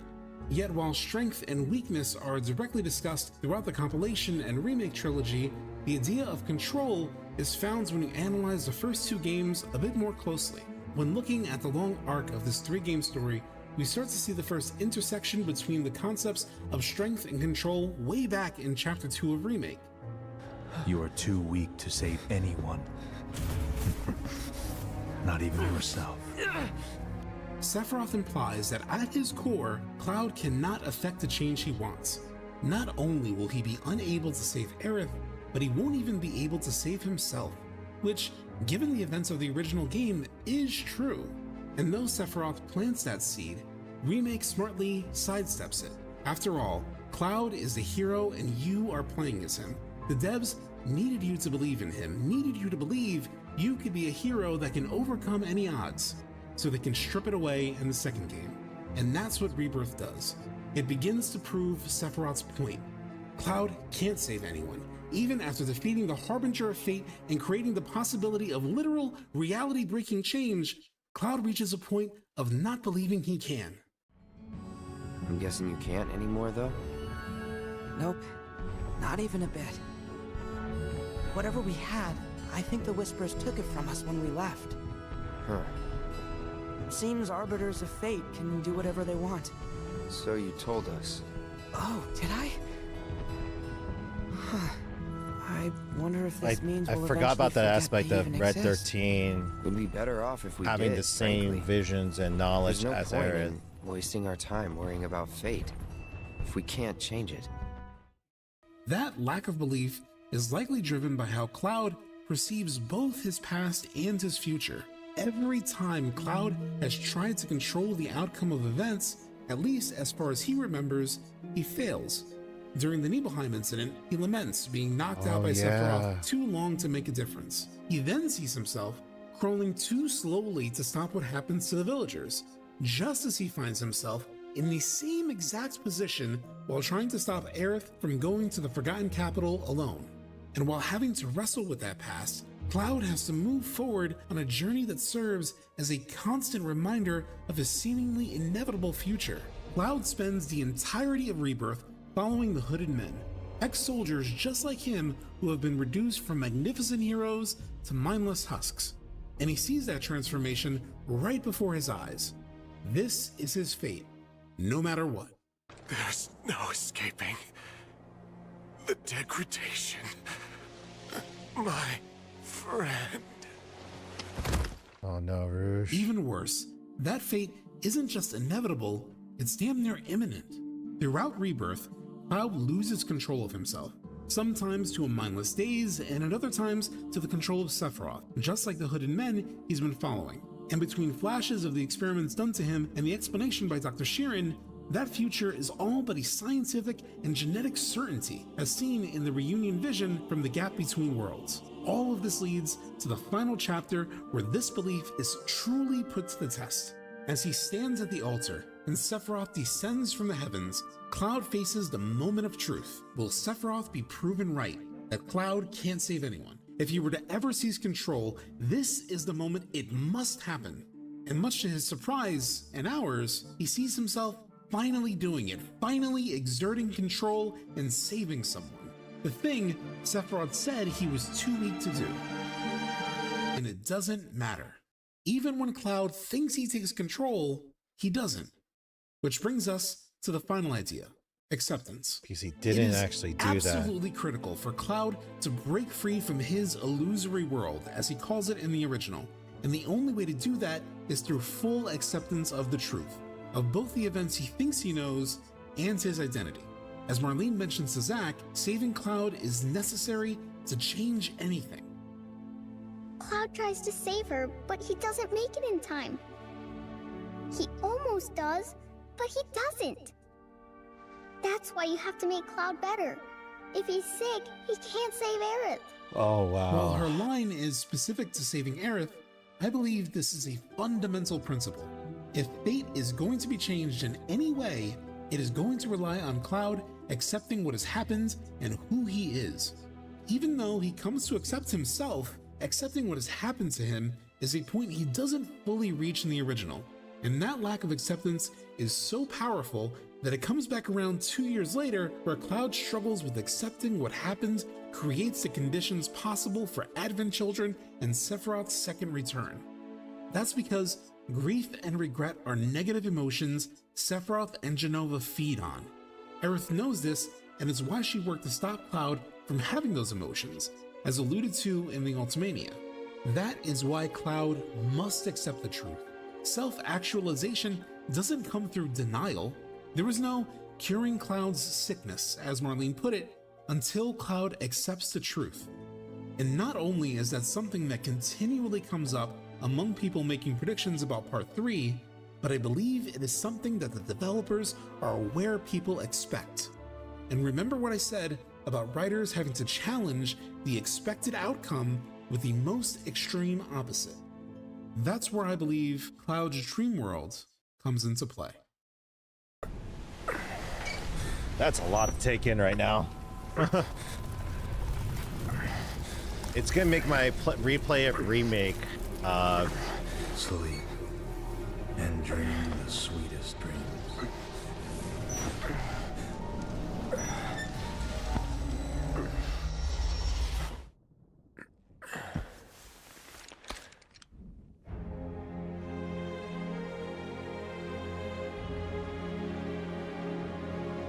At the start of the Chapter 14 Dream Date sequence, Aerith offers a point of clarity about what this world is. Let's just call it a dream. My dream, to be precise. I always found it interesting that Aerith made a point to clarify that this dream specifically belonged to her. It's an important detail though, because as far as we can tell, given the appearance of this stamp, this doesn't seem like any of the worlds we've seen Zack in throughout the rest of the game, and it burned a question inside of me. Why would it be important to distinguish dream worlds in general from dream worlds that are specific to someone? And as a note, she specifies that it's her dream in both English and Japanese. I think the importance will matter once Cloud finally reaches the point where he will have to confront the nature of his dream world, the world he created when he saved Aerith. There has been a lot of debate about whether Cloud actually created another world when he saved Aerith, with extra attention being given to the potential symbolism of things like rainbows. From what I've seen as the months have gone by, the fanbase at large seems to have come to the conclusion that he didn't, or that even if he did save her in some other world, it doesn't matter because the true narrative purpose is to portray Cloud in a state of denial. After all, the developers have even said as much. To quote Nomura, when you actually lose someone you cherish in the real world, you aren't able to accept it right away. This time, we strove to depict that inability to accept the loss of someone precious to you. And while that makes sense, the rules of these worlds have been genuinely pretty confusing to me. I still didn't feel clear about its implications, despite knowing that Nojima, the writer of this story, took inspiration from Carl Jung's idea of the collective unconscious, as well as Yogacara, a Buddhist idea most plainly described as a belief that reality is a mental construct. In general, they both made sense given the mental mindfuckery of the remake trilogy, but also even within the context of the original FF7, where Cloud's sense of reality really comes from what he personally believes rather than what objective reality is. In fact, the idea of an illusory world is not only spoken about by Cloud after the livestream sequence, but it's the literal description of the Whirlwind Maze version of Nibelheim, as Shinra Archaeology Department found in its recent retranslation of the original game. In it, Sephiroth says, quote, "The world I have shown you here is reality. This is history as it truly happens. The only one creating an illusion is you." But the reason it's confused me so much in this trilogy is because even if a place like Aerith's dream world is just a mental construct specific to her, then how can objects like the white materia be transferred to other worlds and seemingly keep their form for good in the quote-unquote real world? I think it's because the things in those worlds are real, even if they're bound to fade away, like Sephiroth explains. After all, the infamous Cosmo Canyon NPC makes a point that the livestream treats things that have happened and haven't happened as if they're the same. What about our hopes and dreams? We remember those, don't we? So what? That's interesting because then it makes you. It's going to make you look at what Zack is experiencing and going through differently as well. Deep in our hearts. Because. And we get potential confirmation that it's real because we see it through the perspective of a third party, Tifa at the Forgotten Capital. While that pesky old Cosmo Canyon NPC dialogue has been referenced a lot as a general explanation of the alternate worlds, I've mostly seen people talking about the part I just played, where she describes the idea that the livestream may not distinguish between real, lived memories and unrealized desires. But I haven't seen many people talk about how the final lines of dialogue seem to perfectly describe what literally happens to Tifa. What if coming into contact with that energy allowed us to peer through the looking glass, so to speak? And a more direct translation of the Japanese dialogue reads even more clearly. Quote, "What if, when people accidentally come into contact with this energy, they see into other worlds. I don't think it is any coincidence that these words were said in a game where Tifa accidentally came into contact with the live stream and then had a moment where she seemed to see two different events play out, two different worlds, one with a bloody Aerith and one without.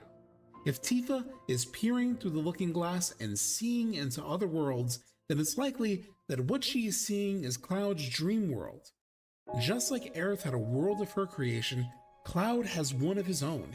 He is, after all, the master of his own illusory world. And the thing is, I think a lot of people call that, you know, because of Tifa's experience in the live stream in Gongaga, she was able to peer in. And so she got a flash of what Cloud was seeing. So I really think the live stream sequence that we're going to get, or hopefully ultimately get, is going to be very different from the one from the original game, because there's going to be so much more involved. But it's going to be, like, again, I think it was no accident. Like the planet and Aerith essentially accelerated Tifa's growth, because the reason why Aerith was asleep in her own dream world is because I believe she was active in the live stream. And my theory is, I'm not sure if they're going to reveal it later on, but as you play through the game, when you enter a new area, critical story position, or critical area, the live stream passes you by, guiding you. It's like, hey, welcome to this area. This is the way we got to go. This is the area. And you're just like, you think that's just a gameplay story, like a gameplay mechanic. But I think that's actually legitimately Aerith guiding you on the path that you need to be going on to still follow the original storyline, essentially, to guide you through, right? But her and the planet do things in order to accelerate the process to, you know, essentially protect Cloud. And one of the things that they did was, you know, throw Aerith in, you know, even though, okay, so I know it was Cloud that essentially knocked Tifa out, but when she landed in the live stream, it was sort of like the planet was like, and Aerith and the weapons were like, yo, this is a good chance for us, actually. Let's get Tifa and show her a glimpse of all this to kind of get those conversations started. So it's kind of interesting that he alluded to that. I'm glad that he did, because that is one explanation of looking into it. So again, these are still questions and theories. We don't know exactly until part 3. From the original. But just like the dream of being a first-class soldier is something Cloud had to give up when he accepted the truth in the OG, so too will he have to give up on the dream world he has created where Aerith lives on. It will make the point of acceptance even harder for Cloud and players. While we are all understandably unhappy about the exclusion of this moment where Cloud had to put Aerith to rest, the developers have done something that will make truly saying goodbye to Aerith even harder. By making these illusory worlds into things so real we can touch, coming to terms with actual reality will make saying goodbye so much harder. We will have the ability to have Aerith back in as real of a way as the white materia, but have to give up on that dream. It could make the thematic impact of acceptance even more real and visceral. But I also think the path to that acceptance may have to be earned in an all-new way. That's why, from here, I think there are a couple of unknown journeys that developers can take us on. First, I want to talk about the most bittersweet path. The path that would change the events of the third game most drastically, okay, but so this is arguably now best his serve theory the themes talk. of life and death from the original game. So, okay, so now this is for his, like, his, okay. It's going to be interesting where he goes from here.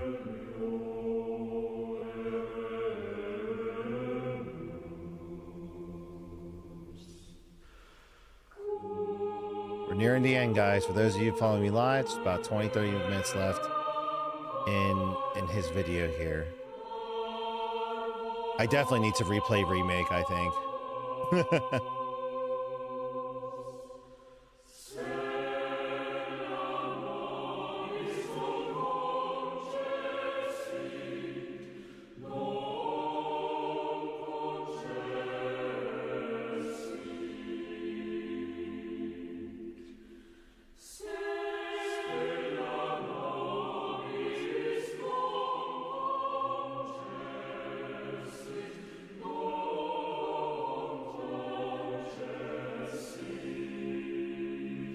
That was from Dirge of Cerberus, If by the Cloud way. did make a reality where he saved Aerith, Sephiroth could use this to his advantage. He could use it to tempt Cloud to accept a reunion of worlds that merges that reality with the one he wants to make. And he could sell Cloud that this new world is a good thing. After all, in Sephiroth's mind, he isn't creating anything bad. He's creating the Promised Land, the place where Cloud, in the original game, believes he could see Aerith again.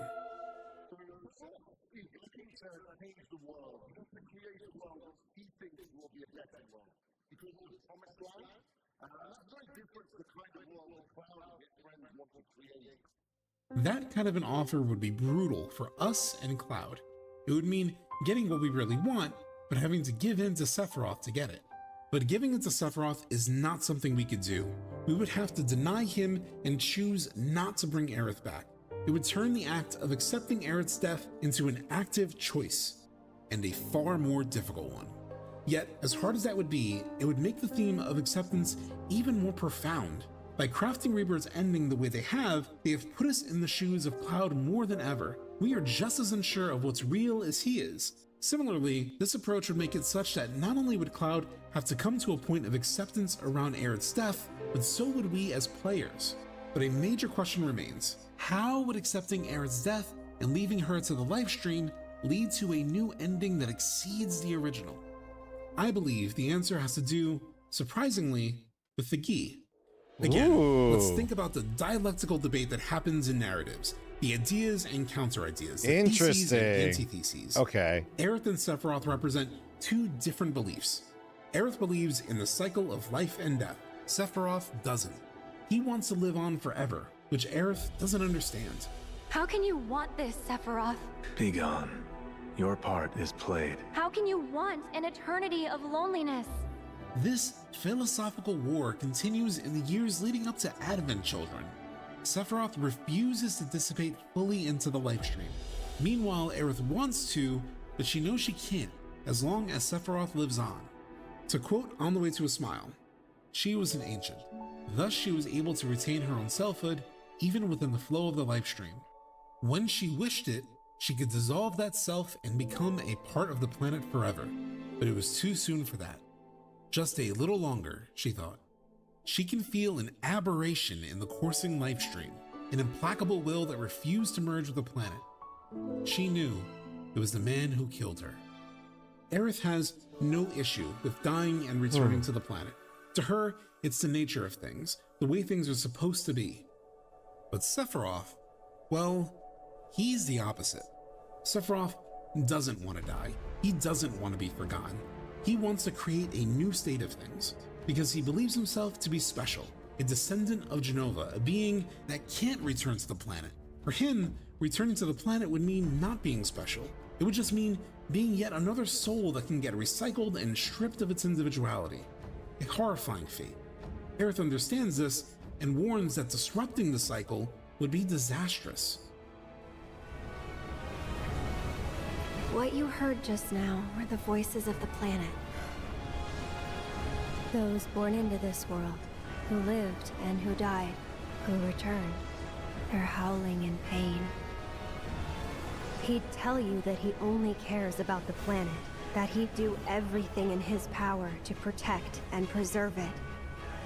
But this isn't the way it's supposed to be. There's no greater threat to the planet than him. Sephiroth has to be stopped. He has to be. And that's why I'm asking you to help me.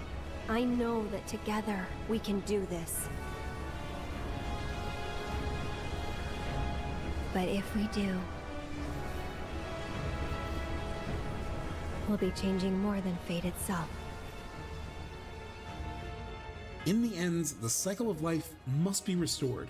And to fully do that, the planet must be rid of Jenova and Sephiroth. Sephiroth must be fully consumed by the livestream and not left to linger on as he does all the way through to Advent Children and potentially beyond. Because if he does, then it means Aerith must as well. It means she must constantly stay and clean up his corrupting influence over the livestream. Again, from On the Way to a Smile, quote, She discovered there were many more spirits than before who resisted merging in the life stream's eternal flow. They were not like him, but she sensed the same hate, the same anger in them that led him to reject the planet and its life stream. Whenever such souls enter the life stream, she tried to relieve them of their anger. Beneath the spite and rage would be the memories of an ordinary man or woman. She contrived to free those memories so they can move on and melt into the stream. And soon enough, the empty shell of hate that remained would dissolve too. She was pleased that she could help these souls, but she encountered more and more of them as time went on, and she found that she alone was not enough. For the past 27 years, the thought of Aerith living on in the life stream has been a comforting, if bittersweet, compromise. We never wanted to lose her, but if the consolation is that she is still around even after death, then that is something we've all been willing to accept to some degree.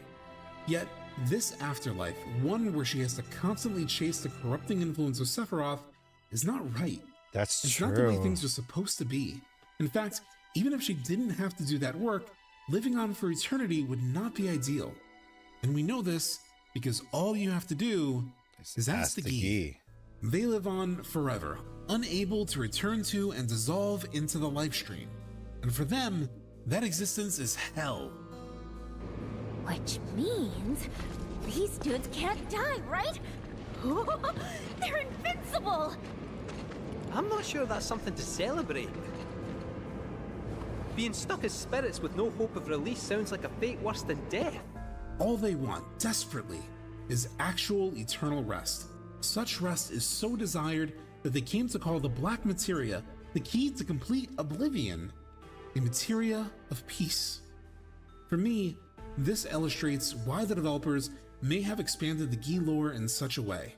Sure, it's incredibly cool in general, and it's something every player I've talked to has loved instinctively. But it made me ask the question, why?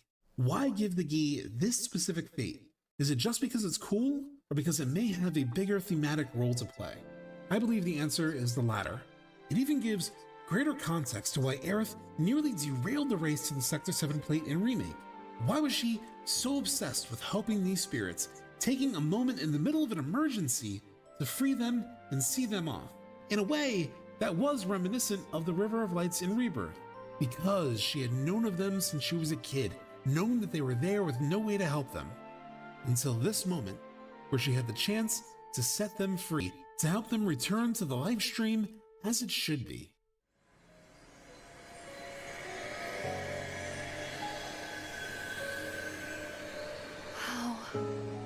This makes me actually look at that entire section completely different again as well. So long.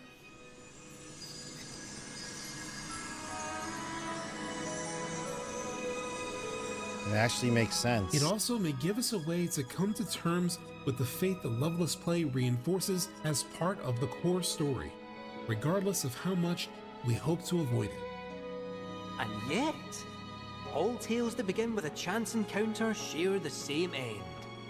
A tearful farewell.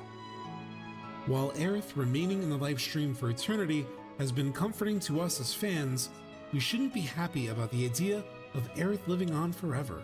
Living on forever is unnatural. It's not right. It's what Sephiroth wants, and we know how she feels about that.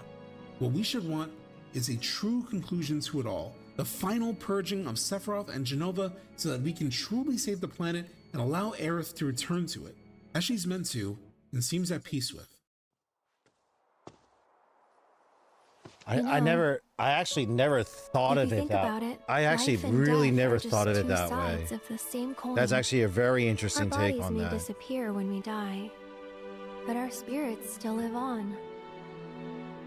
We return to the planet, rejoin the life stream, and in time give rise to new life. New life is ultimately what all of this is for. It's what the final shot of FF7 was always meant to direct our attention to. The state of the planet long after our main party is gone. The new life that could possibly be living on 500 years later. And while there has been debate about whether humanity survived or not, and perhaps even a bit of retconning over the years, the original intention of that scene was to convey that the planet and humanity lived on. To quote the lead writer of the game, Kazushige Nojima, in an article from 2003, quote, For the last scene of the ending, we decided not to harp on about what happened to each character like we've done in the past. Instead, we came up with the idea of suddenly skipping forward 500 years. Though people often say it's difficult to understand, the message is pretty straightforward. Basically, because of the efforts of Cloud and his allies, the planet is still around, and smoke is rising from Midgar, which means there are definitely still humans alive.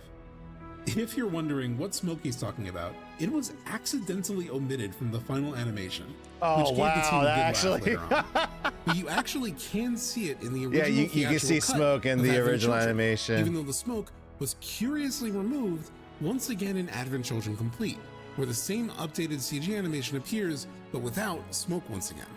That is potentially why Red 13 calls that fate a glimpse of tomorrow if we fail here today. A future without new life being born may be the ultimate fate that happens post-Advent Children, since ultimately neither Sephiroth nor Jenova are fully dealt with. And working toward an ending about creating the opportunity for new life beautifully fits the story. A story that starts with the Avalanche trying to stop the Mako reactors because they're literally sucking up souls as a finite resource, thus preventing life from springing anew. That's why Aerith and the story deserves an ending where we restore the life stream that Sephiroth and Shinra are destroying so callously that she's unable to return to the planet in peace, truly stopping them, truly ridding the world of Mako extraction and the corrupting influence of both Jenova and Sephiroth, or what's needed to truly save the world in the way they always intended to end the story. Yet, it would also mean that there would be no reason for Aerith to just live on in the life stream indefinitely. It would mean she would be free to move on as part of the renewed cycle of life and death. She can as actually difficult pass as on. that ending would be, it would be a conclusion that reflects the quote I mentioned from Katase earlier. Though we won't know how the story ends until it's actually finished, I'm personally wishing that it will conclude without any unresolved feelings remaining. It would be a final true goodbye, just like another Final Fantasy these creators worked on, and it would lead to a new endpoint that exceeds the original game, an ending that wouldn't leave things in such a way that unresolved feelings would linger on and create unresolved problems like geostigma and another return of Sephiroth. And we should want that. An ending that leads directly into Advent Children would not only fail to pay off what was set up at the end of Remake, it would betray everything that's been built up in Rebirth. It would mean Zack, Aerith, and Sephiroth live on when they shouldn't. It would tether Aerith's fate to Sephiroth's, an eternal future of never dissolving into the life stream and an eternal, unending existence like the Geese. Fighting against that, to find acceptance with the cycle of life and death, a theme we've all said we've loved since 1997, means saying goodbye to not just the things we want gone, like Sephiroth, it means also saying goodbye to the things we wish to cling to, like Aerith. But just like Cloud, we will have to accept the reality. No, that's true. Because the past, as Aerith put it, is forever. It can't be changed. Her death in the prime reality, the reality it's making us so hard to create at the end of Remake, look at the original ending differently. And in this reality, her death has now happened. But the future, even if it's been written, can be changed.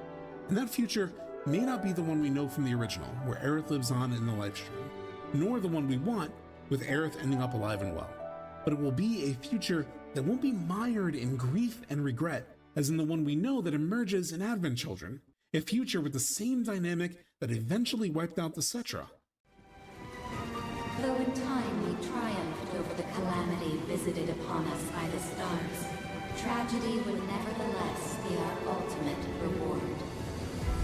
Abandoned to unquenchable anger and unbearable grief, condemned and driven forth, powerless to forestall the coming of our end. Heed well our warning of that which is to come. The reunion. When our adversaries' scattered malignancy shall converge to plague the planet once more. We must break the cycle, end Sephiroth and Jenova for good, and reach some third possibility, some synthesis that we can't see just yet. It will be what needs to happen as an outcome of this war of possibilities of final possible fates, which is how the developers have described it.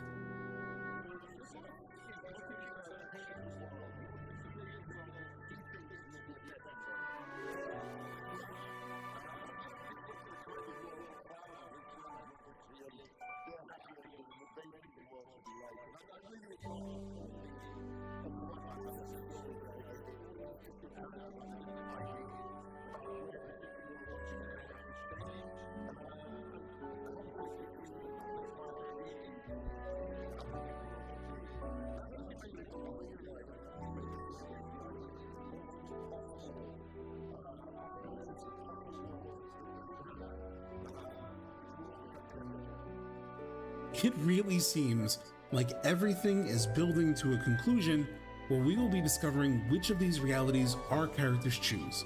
Yeah. And though the stage is set, the game said it best already. None can divine the conclusion of every path, and no promises await at journey's end. But at this point, I'm certain what awaits is a different conclusion than one that leads directly into Advent Children. Because whether this is a sequel or not, it is something more than just a remake. That's because there is one unrealized dream that may matter more than all the rest, and it was expressed by the creative director of this entire project, Tetsuya Nomura, in the behind-the-scenes documentary for Advent Children. 完結した感がないというか、なんかまあこれで終わりじゃないぞという予感的なものでしょうか。なんかそれを言っちゃうとなんか単純に受け取られると、じゃあまた映像を作るのかっていうふうに取られるかもしれないですけど、そういう意味でのことじゃなくて、これがあったから多分できることがこれから増えそうな気がして、なんかそういう、意味で完結したものということではなくて、何かここから先の大きなものの一手目っていう作品になったかなと思ってます。Interesting.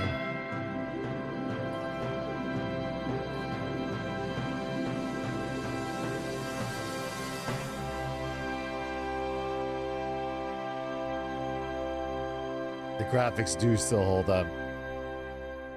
That's not the end of his video, but really quick, someone asked, what was Aerith running from the beginning of the game intro? The theory, I think it's been confirmed, but the running theory has always been, it's essentially when Advent Children Sephiroth, the Sephiroth we knew and grew up with, right? Where because he refuses to die, he projects himself into the past and he lands at that point in time in Midgar. So when you compare the opening scenes of Final Fantasy VII Remake to the original game, they are very different in a very key sense of where, Aerith is talking to the live stream, praying to it. But then in the original game, the music just plays uninterrupted. It just goes through. But in Remake, I encourage you to go back and watch it on YouTube yourself and listen for it and stuff. Or I can play for you after here. But essentially, there's a music cue of Sephiroth's song in the middle of all that, signifying his landing, his arrival in that timeline, essentially. And Aerith gets spooked by him. She needs to run. And so something that I encourage all of you guys to watch, or if you guys, for those of you watching me live, we'll finish watching this and I'll replay that for you so you guys can see exactly the moment. We can talk about that as well too. But I want to see how he concludes this video here. Other funnier possibilities. Ooh, that was a whole lot. That was a lot. Like I said, there are actually a couple of unknown journeys, and weirdly enough, the tagline Forever Crisis kind of fits that perfectly. Another possibility for remake. The first, more bittersweet journey that it laid out is one that I think could be beautiful, builds on the ideas they've been playing within this trilogy, and could make the thematic heart of Final Fantasy VII even more powerful and meaningful. That idea that in order to move forward, we need to accept the truth of who we are and the things that happen to us, whether they be tragic or even unfair. And the potential power of that story, if told well, is a big reason why I now love this ending. Even if I'm wrong about the details of where they take the story and how it unfolds from here, I can see so much intentionality to the narrative choices they've made and see several different ways it can enhance the story and themes as we know them. Hell, Nomura said it himself in that quote I referenced about an hour ago. The key is not just to go along with players' opinions, but to think about the scenario clearly with intent. It gives me not only reassurance about where things may go in the future, but also reassurance about the choices they've already made. I no longer feel as I did on day one, that perhaps it's just too messy, too undecided, or even potentially the wrong stopping point compared to, say, the Northern Crater scene. It also gives me greater appreciation of new moments that I've loved. And I swear I will talk about the possibility for remake that I teased, but I just gotta get this thought out.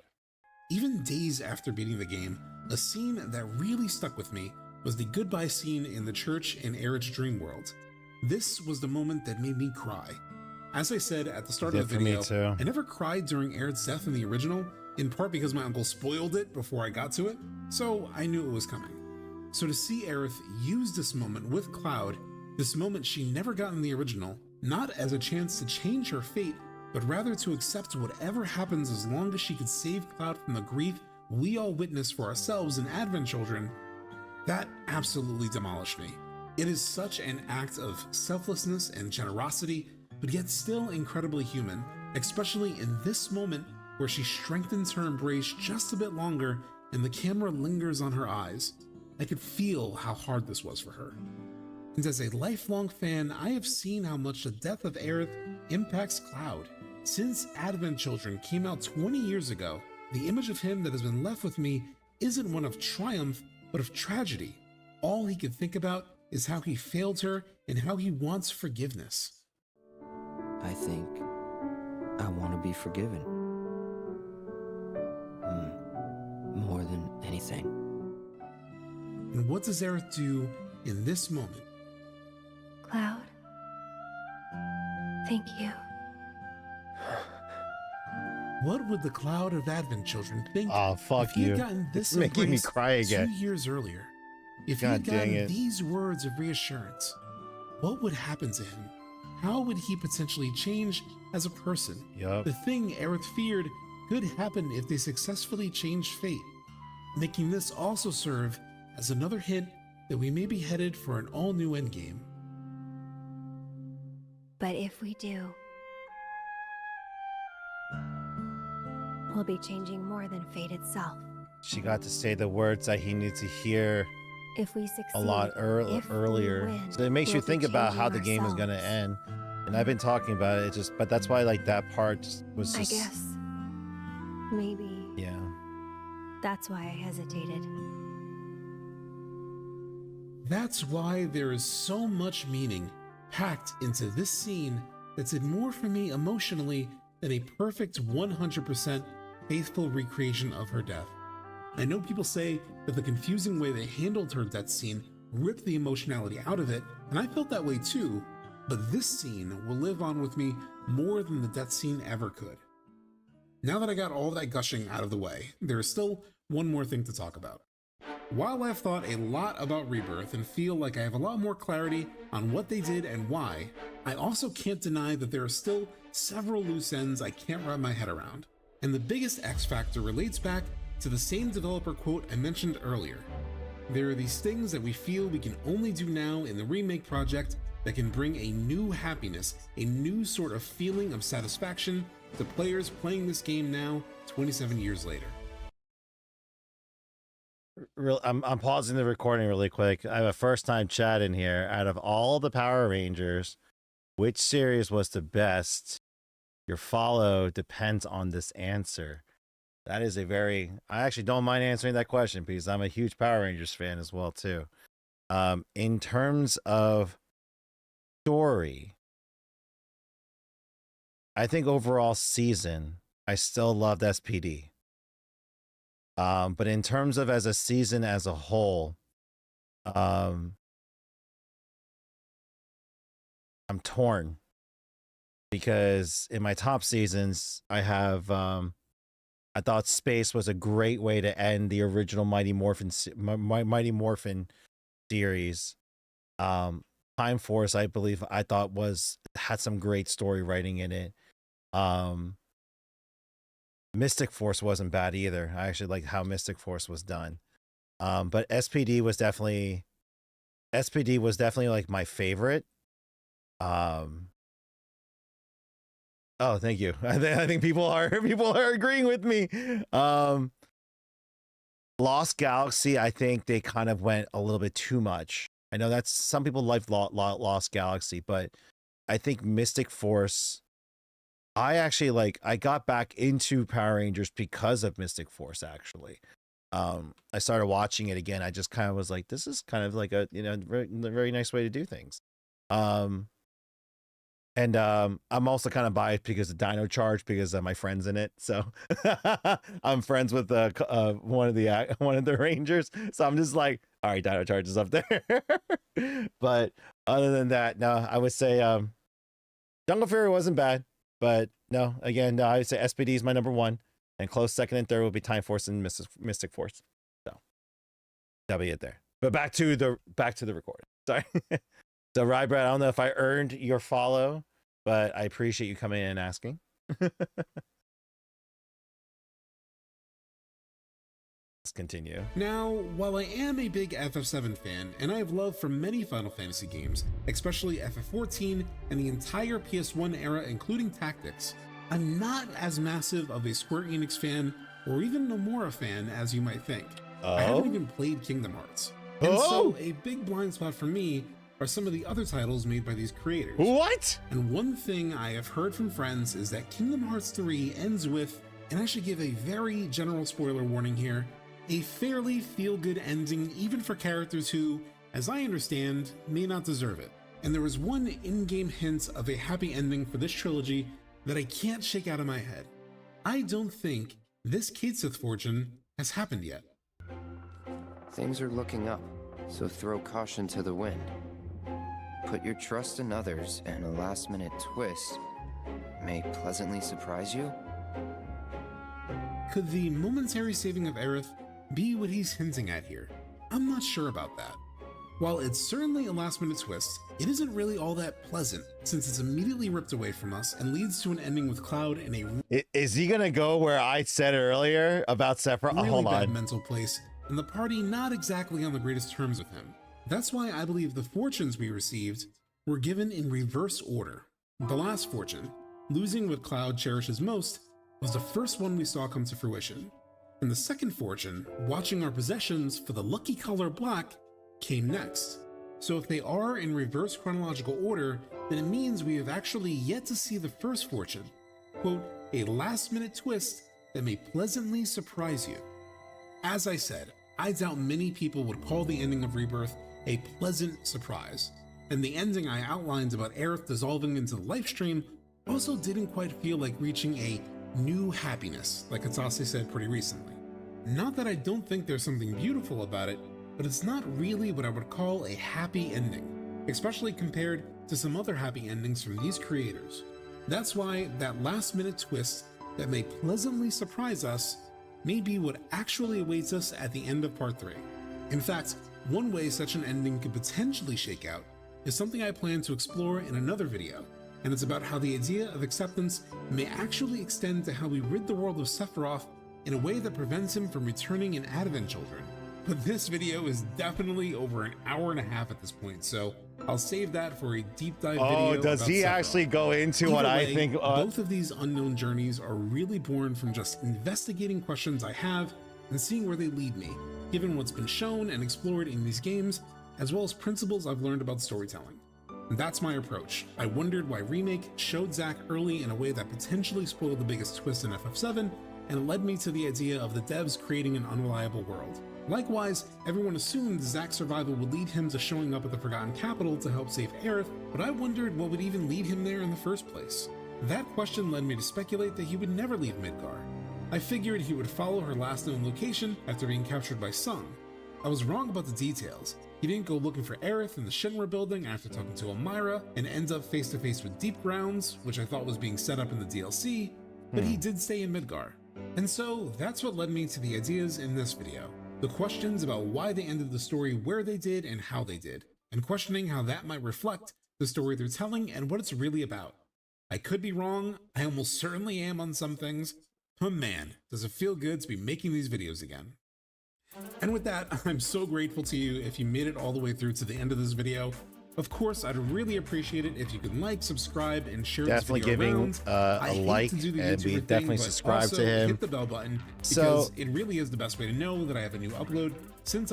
So once again, guys, if you haven't already done so, give Subtext a subscribe and a follow and a like. I thought he did a phenomenal job with that video. Actually, that was actually really well done. I'm actually really appreciative of that video because it actually made me, the biggest thing is it's making me really think, obviously, about a lot of things going on right now. Subtext, is that right? Yep. Subtext, but without the E. So sub TXT is how he's written there. So I really do recommend you guys give him a follow. I thought that was a really well done video. I'm actually going to be interested in listening to his Sephiroth. I think let me see the video title of his next one, because I'm actually going to be, I think on my own time, I'm going to go watch what's it called, the Maximilian dude's reaction to it too. What does Sephiroth want and more Rebirth mysteries? Okay, he has another 2-hour video about Sephiroth, so I'll just give you my short take on it. I actually think this is actually his story. In a way, the twist and because think about it, like in terms of that, if there's just that final question, right? Who would be the most, like, what would be the biggest surprise, but at the same time would be welcomed and people would actually accept? And that is Sephiroth actually having a come to Jesus moment, right? The way they have been writing everything and they've been revealing everything, and I don't think them revealing Dirge Cerberus is by accident.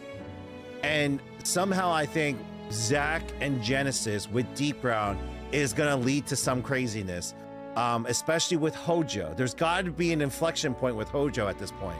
But the big thing for me is Lucrezia never really had a full redemption herself with Vincent, right? So I really think something's gonna happen where Lucrezia is gonna have a moment with Sephiroth, and Sephiroth is gonna have a moment, because if you think about it, what is the ultimate Uno reversal for Sephiroth? Because he keeps looking at Cloud and being like, you're my puppet, you're my perfect puppet, you're the puppet, you're the puppet, you're the puppet. But what if finally he realizes that he's been the puppet of not just Hojo, but Genova this entire time? Because his entire identity, the entire time, is that his mother is Genova, that he never actually had a mother, but he did. He didn't know about Lucrezia, and I don't think they ever addressed that in terms of like him knowing his actual birth mother, right? And that Hojo ripped him away from her before she even got to hold him, right? And so the way I think is gonna happen, my guess is gonna be that we're gonna have I think that's the unexpected thing that's gonna happen. And I mean, if you think about it, just like every other person that refuse, like they even said it here, right? Why does Aerith still remain in the live stream? And now I need to read this book. But it's because she's helping kind of usher people into the afterlife, essentially, right? People who are refusing to move on and assimilate, and Sephiroth's one of them, because he's still lingering on with those strong feelings and the strength that he does have with Genova. But what if he lets go? He accepts it, right? Then Genova no longer has the vessel or the means of remaining too. So essentially, he sacrifices himself to then, to eliminate himself and Genova from all of it, right? So the planet has been cleansed a lot earlier. And Aerith then can officially, and then we don't know what's going to happen with Aerith fully, but, judging by, honestly, if we really think about it, she can truly move on and rest in peace. And the same thing with Zack, right? He can come to terms with everything and move on too, but not before making sure that, Cloud is, back to being who he is and stuff too. So, no, one could assume that he read about his mother, but the way he reacted, right? Because think about it too, it's like, think about it. He grew up, he's like, my mother was named Genova and she died when I was born. That's it. That's all he knew. And when he read, think about it too, when he's in that mindset, he sees Genova in the chamber, he's gonna have selective hearing. Because he's, remember too, when I was replaying through my edit of Rebirth, there was a moment, but before I continue on to that, actually, I did promise about FF7 intro. Okay, so there's something that I need to show you guys. So we'll talk. Sorry, for the sake of the recording here, again, I really do encourage you guys, follow Subtext, check out his other videos. I'm gonna check him out too. Check out Maximilian, dude. But I would like to hear your thoughts on my theories. If you haven't seen my other videos, I'm going to make sure that I post the other VOD videos about my ending reaction, my review of the game before I upload this. But if you like to hear my thoughts, I encourage you to check out my other videos as well too, on YouTube. And then I think I'll upload some of them on Twitch. But if you liked it, also give me a subscribe. I'm trying to, I would love to, I think my goal for this year is to try to get a silver button by the end of the year. So we'll see if I can make that happen. We'll go from there. But with that said, I'm going to stop the recording on OBS. And now we can kind of go to, let's check this out. So for those of you who, oh, I got to switch screens. Hold on. Whoop, there we go. Now, for those of you who stuck through, who were like, what was Aerith running away from? So again, in the original intro of the game, right? We wake up to Aerith talking to the live stream. She's praying.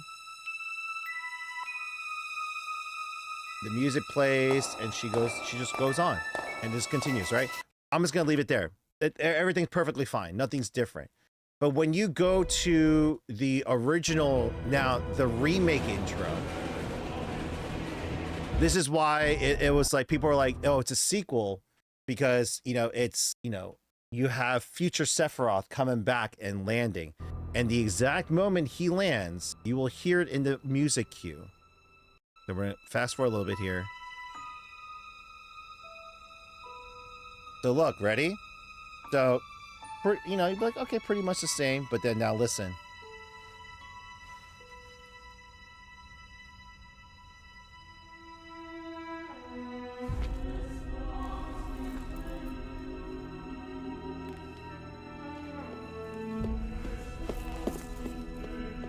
Something is very wrong. And she gets scared. So she's been thrown off pace. She wasn't meant to run out like that and not look. And it's already begun. The butterfly effect. She wasn't meant to bump into that person, drop the flower, lose the flower that she could have sold, whichever. She's now been delayed, and this begins everything. This begins the whole process of, the remake series, the butterfly effect, the things changing slightly, right? And her eyes tell it all. She senses it. Something is wrong. And I encourage you. And the thing is too, before I played Rebirth, I actually played like the first few chapters of Remake again. And I had a completely different view and experience my second time around because, I understood better. And I listened to the subtle cues, and you listen to how Aerith talks. It just makes complete sense that it's just like she's well aware of what's to happen. And it's beautiful how this all ties in. Like, again, like just even in these two games alone, how they transition, how they tie in the journey you still go on. But everything that's been challenge fate, is it changing? And it's been changed, right? It's just like, it's just been a great journey to see. So if you see that there's that. Now, there's another thing too. I didn't realize it. I'm going to see all of Mac's videos and stuff too. But there is a moment, hold on. I think I need to bring it up in my DaVinci. So give me a second here, guys. I'm going to upload in DaVinci. Whoop. Sorry about that. I totally forgot about this here. So hold on a sec. My DaVinci is going to load here. I didn't render this yet, but here we go. So I'm still editing the audio file, but I think I fixed it. But there's one of the key things is when Sephiroth is like going nuts, right? Not until later.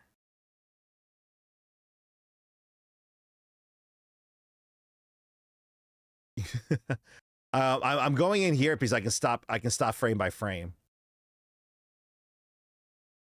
So it's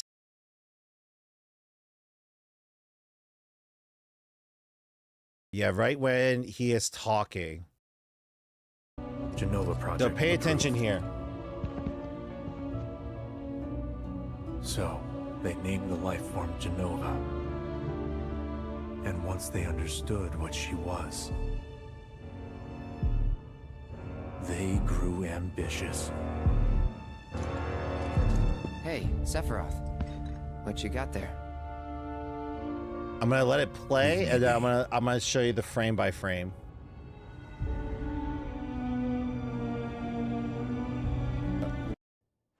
Oh, he goes back. At first, I later determined that she was an ancient, or a steward of the planet, as they are referred to in legend.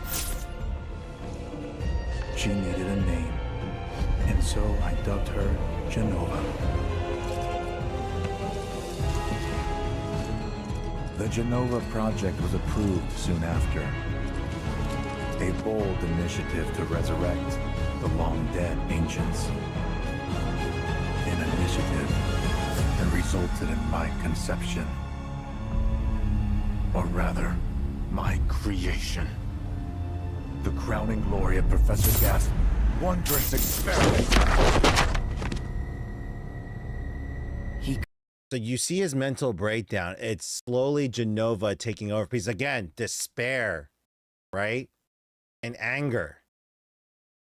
Genova can now control him a lot easier. But watch.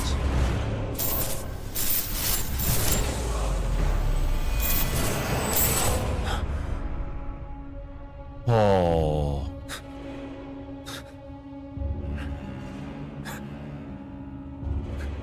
What about this afterwards? Now, watch here. You can tell the possession now happened just by what Genova did to Cloud. Or sorry, what Sephiroth did to Cloud, Genova just did to Sephiroth. Now, watch here. There's a key frame here. I think it just got like brushed aside. I should go. Mother is waiting. Oh, there it is. Yeah, I'll explain to you in a minute. There's a distinct difference. He is now officially, this is now the Sephiroth we know.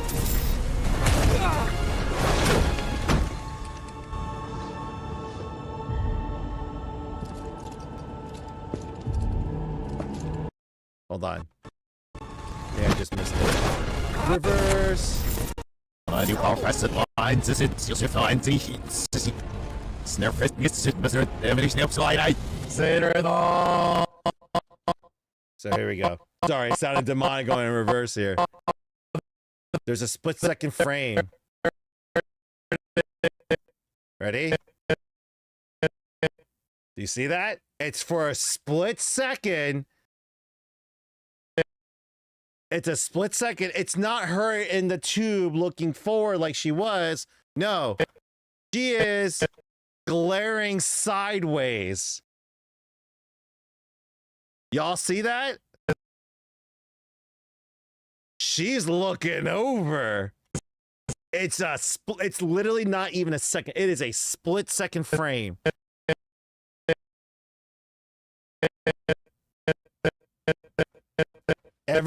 Her face, everything's in the right position. This is not an accident. So I think it further solidifies kind of like where my thought process is with the ending and stuff. Sephiroth was a legit first puppet, right? And it's just like, yo. And yeah, this is I don't know if anyone's pointed this out, but this for me was crucial here. Yeah, it's either she's glaring at the player or she's just glaring, but either way, she's not like, she's looking at you. She's looking over. That's Sephiroth. Like, look at where Sephiroth is looking, and she's looking. It is like 2 frames, but it's critical in that moment, I think, just because it is her now taking control of him. Come back. So it's just it's gonna be interesting seeing where they go with part 3. It really is. So I really do need to finish editing my playthrough. Ay caramba, indeed, right? But no, I hope you guys enjoyed that. I know I started that a little bit later than I wanted to, but I took a peek at the way this book is written. By the way, I love the inclusion of all of the art of the key art that they had for everyone. So, but the chapter breakdown is interesting. The chapter breakdown. So they have, it's episode Denzel, Livestream Black 1, episode Tifa, Livestream White. So, and so pretty much Aerith's story is told in between each one. And so it's interesting. And the thing is, it's only one page. So Aerith's, each chapter for Aerith is only one page long. So here, it's literally just these one pages. So I'll just read this first one here. He could feel the live stream incessantly trying to erode his spirit, his experiences, thoughts, emotions, and memories. If he gave himself over to the pull of the current, everything he was would be subsumed. His existence devolved into the great spirit energy that circled throughout the planet. He would not let that happen. The planet was there to be ruled. To give his own energy was to concede defeat. So this is after Sephiroth died. Hold on, let me lower the volume a little bit for guys. He felt a surge in the live stream, a great upheaval, a sign he knew of another defeat. When the live stream burst above ground, it meant Cloud's victory was more secure than ever. Cloud has twice sent him into the live stream, and he would not allow that to happen again. If he could only cling to the core of his consciousness, he could keep himself apart from the abyss and stay free of the planet and its insatiable appetite. He had made his decision. Cloud would become the nucleus. He yearned to tell Cloud this: I have not forgotten you. You are still in my mind. You do not know this yet, but you soon will. So that's Sephiroth. So the chapters are, I like this. I like the breakdown. So Livestream Black is Sephiroth. Livestream White is Aerith. And they're just one pages. Actually, I'll read this with you guys. So this is Aerith. So she was an ancient. Thus, she was able to retain her own selfhood even within the flow of the live stream. When she wished it, she could dissolve that self and become part of the planet forever. But it was too soon for that. Just a little longer, she thought. She could feel an aberration in the coursing live stream, an implacable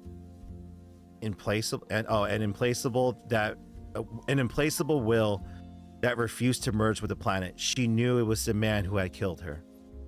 A man whose fine, handsome features had hidden the vicious spirit that now plotted to and schemed within the live stream. She sensed he was trying to exert his power into the corporeal world. She wanted to stop him, but how? It was too dangerous to come in contact with him. She stayed far away from his cruel consciousness. That made it harder to discern his intentions, but the one time she did stray dangerously close, she learned something important. His memories of Cloud formed the core of his will. Cloud was her friend, more than a friend, for she had loved him. He was a symbol of everything she held dear. She would protect him. Yeah, no, I wish I read this long ago. She wanted to protect him. So this is Black 2. So this is Sephiroth. And we're reading wait, smile. You know, here, I'll do it this way. When the live stream erupted from the earth, he let the planet have all of those memories that no longer held any meaning. Memories of his boyhood, of his few and far between friends, of the battles he fought before knowing his true self, of his life in those bygone days. Oh, this is important. Wait a minute. This is important. Hold on. He let them join the rushing turret and dash themselves against Meteor. At the same time, the core of his spirit and the feeling that bound it swept across the land. through hamlet and the sky alike, borne by the myriad of spiraling tendrils of that great current. As the eruption caught people fleeing in panic or froze in awe, he decided to leave his own mark. Cloud would notice. He was sure, and that he would never disappear. So long as Cloud remembers me, I will always exist, within the live stream or on the surface. Even if his own spirit were to disperse, the merest fragment of memory would be enough. It would flow through the planet on the living stream, and one day, with Cloud's memories to help him, he would regain himself. So that is the oh. It makes my theory about what's going to happen with Sephiroth, his human side. He cast it away, right? But it's in there. It's in the live stream. So I wonder if all of that, and this is why I think our boy Genesis is going to come back. Genesis is going to play a role in this with Zack. Genesis and Zack are going to remind him of his old ways. Again, this is just theory talk. This is just theory talk. You know what? I'm going to make my own long form video of my guess on what the ending is going to be like, because there's hints all over the place. Livestream White 2. These are just like little half-page excerpts, so we can read this. She discovered there were many spirits than before who resisted merging into the livestream's eternal flow. They were not like him, but she sensed the same hate, the same anger in them that led him to reject the planet and its life stream. She believed this was due to the influence he exerted into the living world. Whenever such souls entered the life stream, she tried to relieve them of their anger. Beneath the spite and rage would be the memories of an ordinary man or woman, memories with a common person's share of hardships, to be sure, but not devoid of joys great and small. She contrived to free those memories so they could move on and melt into the stream, and soon enough, the empty shell of hate that remained would also dissolve too. She was pleased that she could help these souls, but she encountered more and more of them as time went on, and she found that she alone was not enough. She dove into the current and rushed from here to there, seeking out spirits to help her other ancients not yet dispersed. The fading shards of their consciousness responded to her call. Heartbreakingly few though they were, she infused them with her memories and gained their help. Still, it wasn't enough. The pollution was spreading, gaining the upper hand. She thought of Cloud, living on the planet's surface, in the corporeal world. If she wanted to curtail the torrent of anger flowing in the live stream, she would have to stop it at the source, up there, on the ground, among the living. Cloud will help me. I know he will. But I also know it will end up hurting him. The Cloud she knew had a heart so very easily wounded.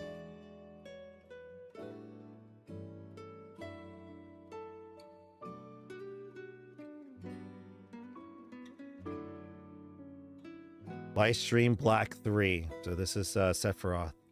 Despite the panic and ongoing turmoil, life on the planet was returning to a normalcy of sorts. He saw nothing in the new spirits joining the livestream. The shadowy places of hearts seemed to define them. It was pleasant to him.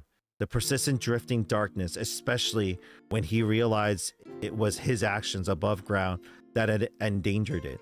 Perhaps he would be able to do something amusing with it. Like, for instance, turn the entire live stream black. And he did. At points, right? Concealed within his planet's own life force, he floated throughout the world, leaving his mark on people everywhere he found them. More and more of them with every passing day. The others found the rhythm of their lives shattered, despair taking hold in their hearts. He delighted in this. He invited the darkness to grow and spread. In time, another thought came to occupy him.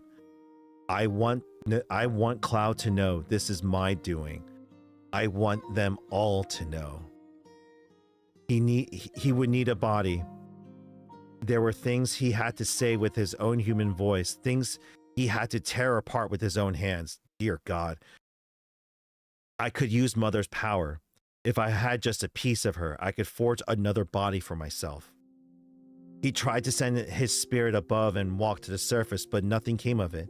The planet had consumed the memories of his own form, leaving him with no image on which to anchor his consciousness. But then he found another living memory within the life stream that would serve, and he bound part of himself to that image. It took form of a young man, and he felt once again how the world of the living was unbearably confined and circumscribed, nothing compared to the freedom he enjoyed as pure consciousness. Still, he had a mission. He created 2 more bodies, and there were 3. The 3 who walked upon the planet's surface were not him, and yet they were. Created by the force of his will alone, deviations from the order imposed by the planet, they were once real beings and fantastical monstrosities.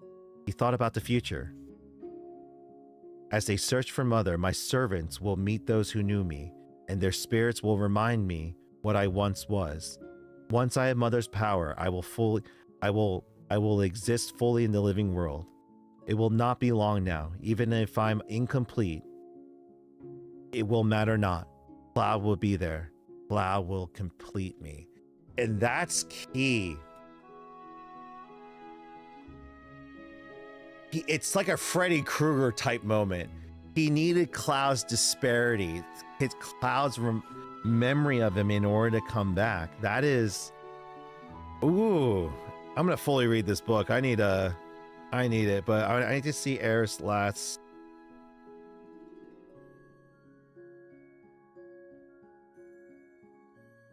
Hold on, I think there's one more.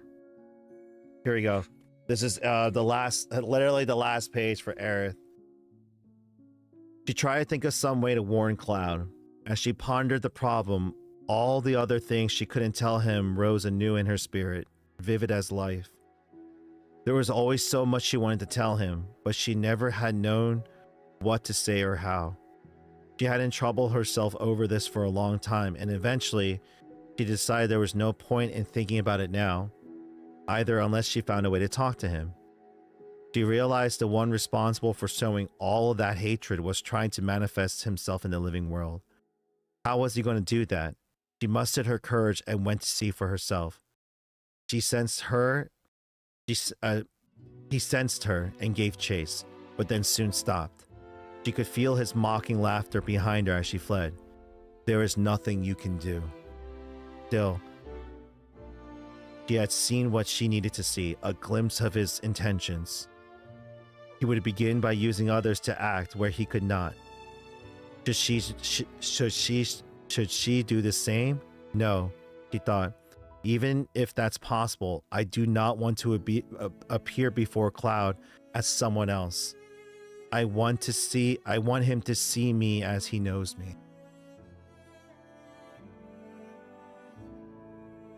That's... wow. That legit makes that part, and that legit makes you it like, again, these books are so important, and I'm gonna see about, you know what, we can do that. I mean, I know I was reading a Traces of Two Past with all of you before, but do you guys like that? Like, do you guys want me to read these with you guys? Because I think these are giving you guys glimpses of, you know, what's been going on and what's happening. And the thing is, it gives you more context to everything that just happened in Rebirth here. Again, it just further solidifies that in chapter 13, when we had the Aerith dream sequence, that is this Aerith. No regrets, finally being able to tell Cloud what she's been wanting to tell him and to thank him, right? And it's just like, this is great. No, I think it's gonna be a great read.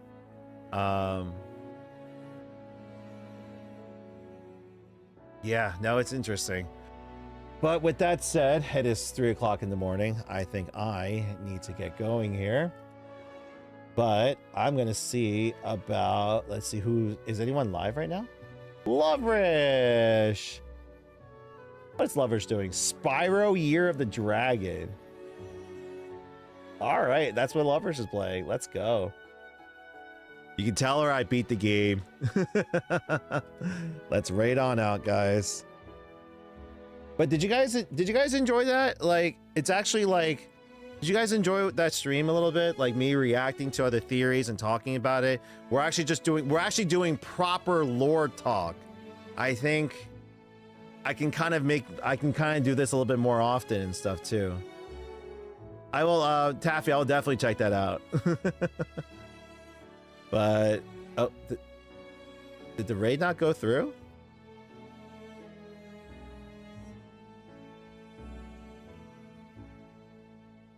Oh, there we go. I was like, why isn't it going through?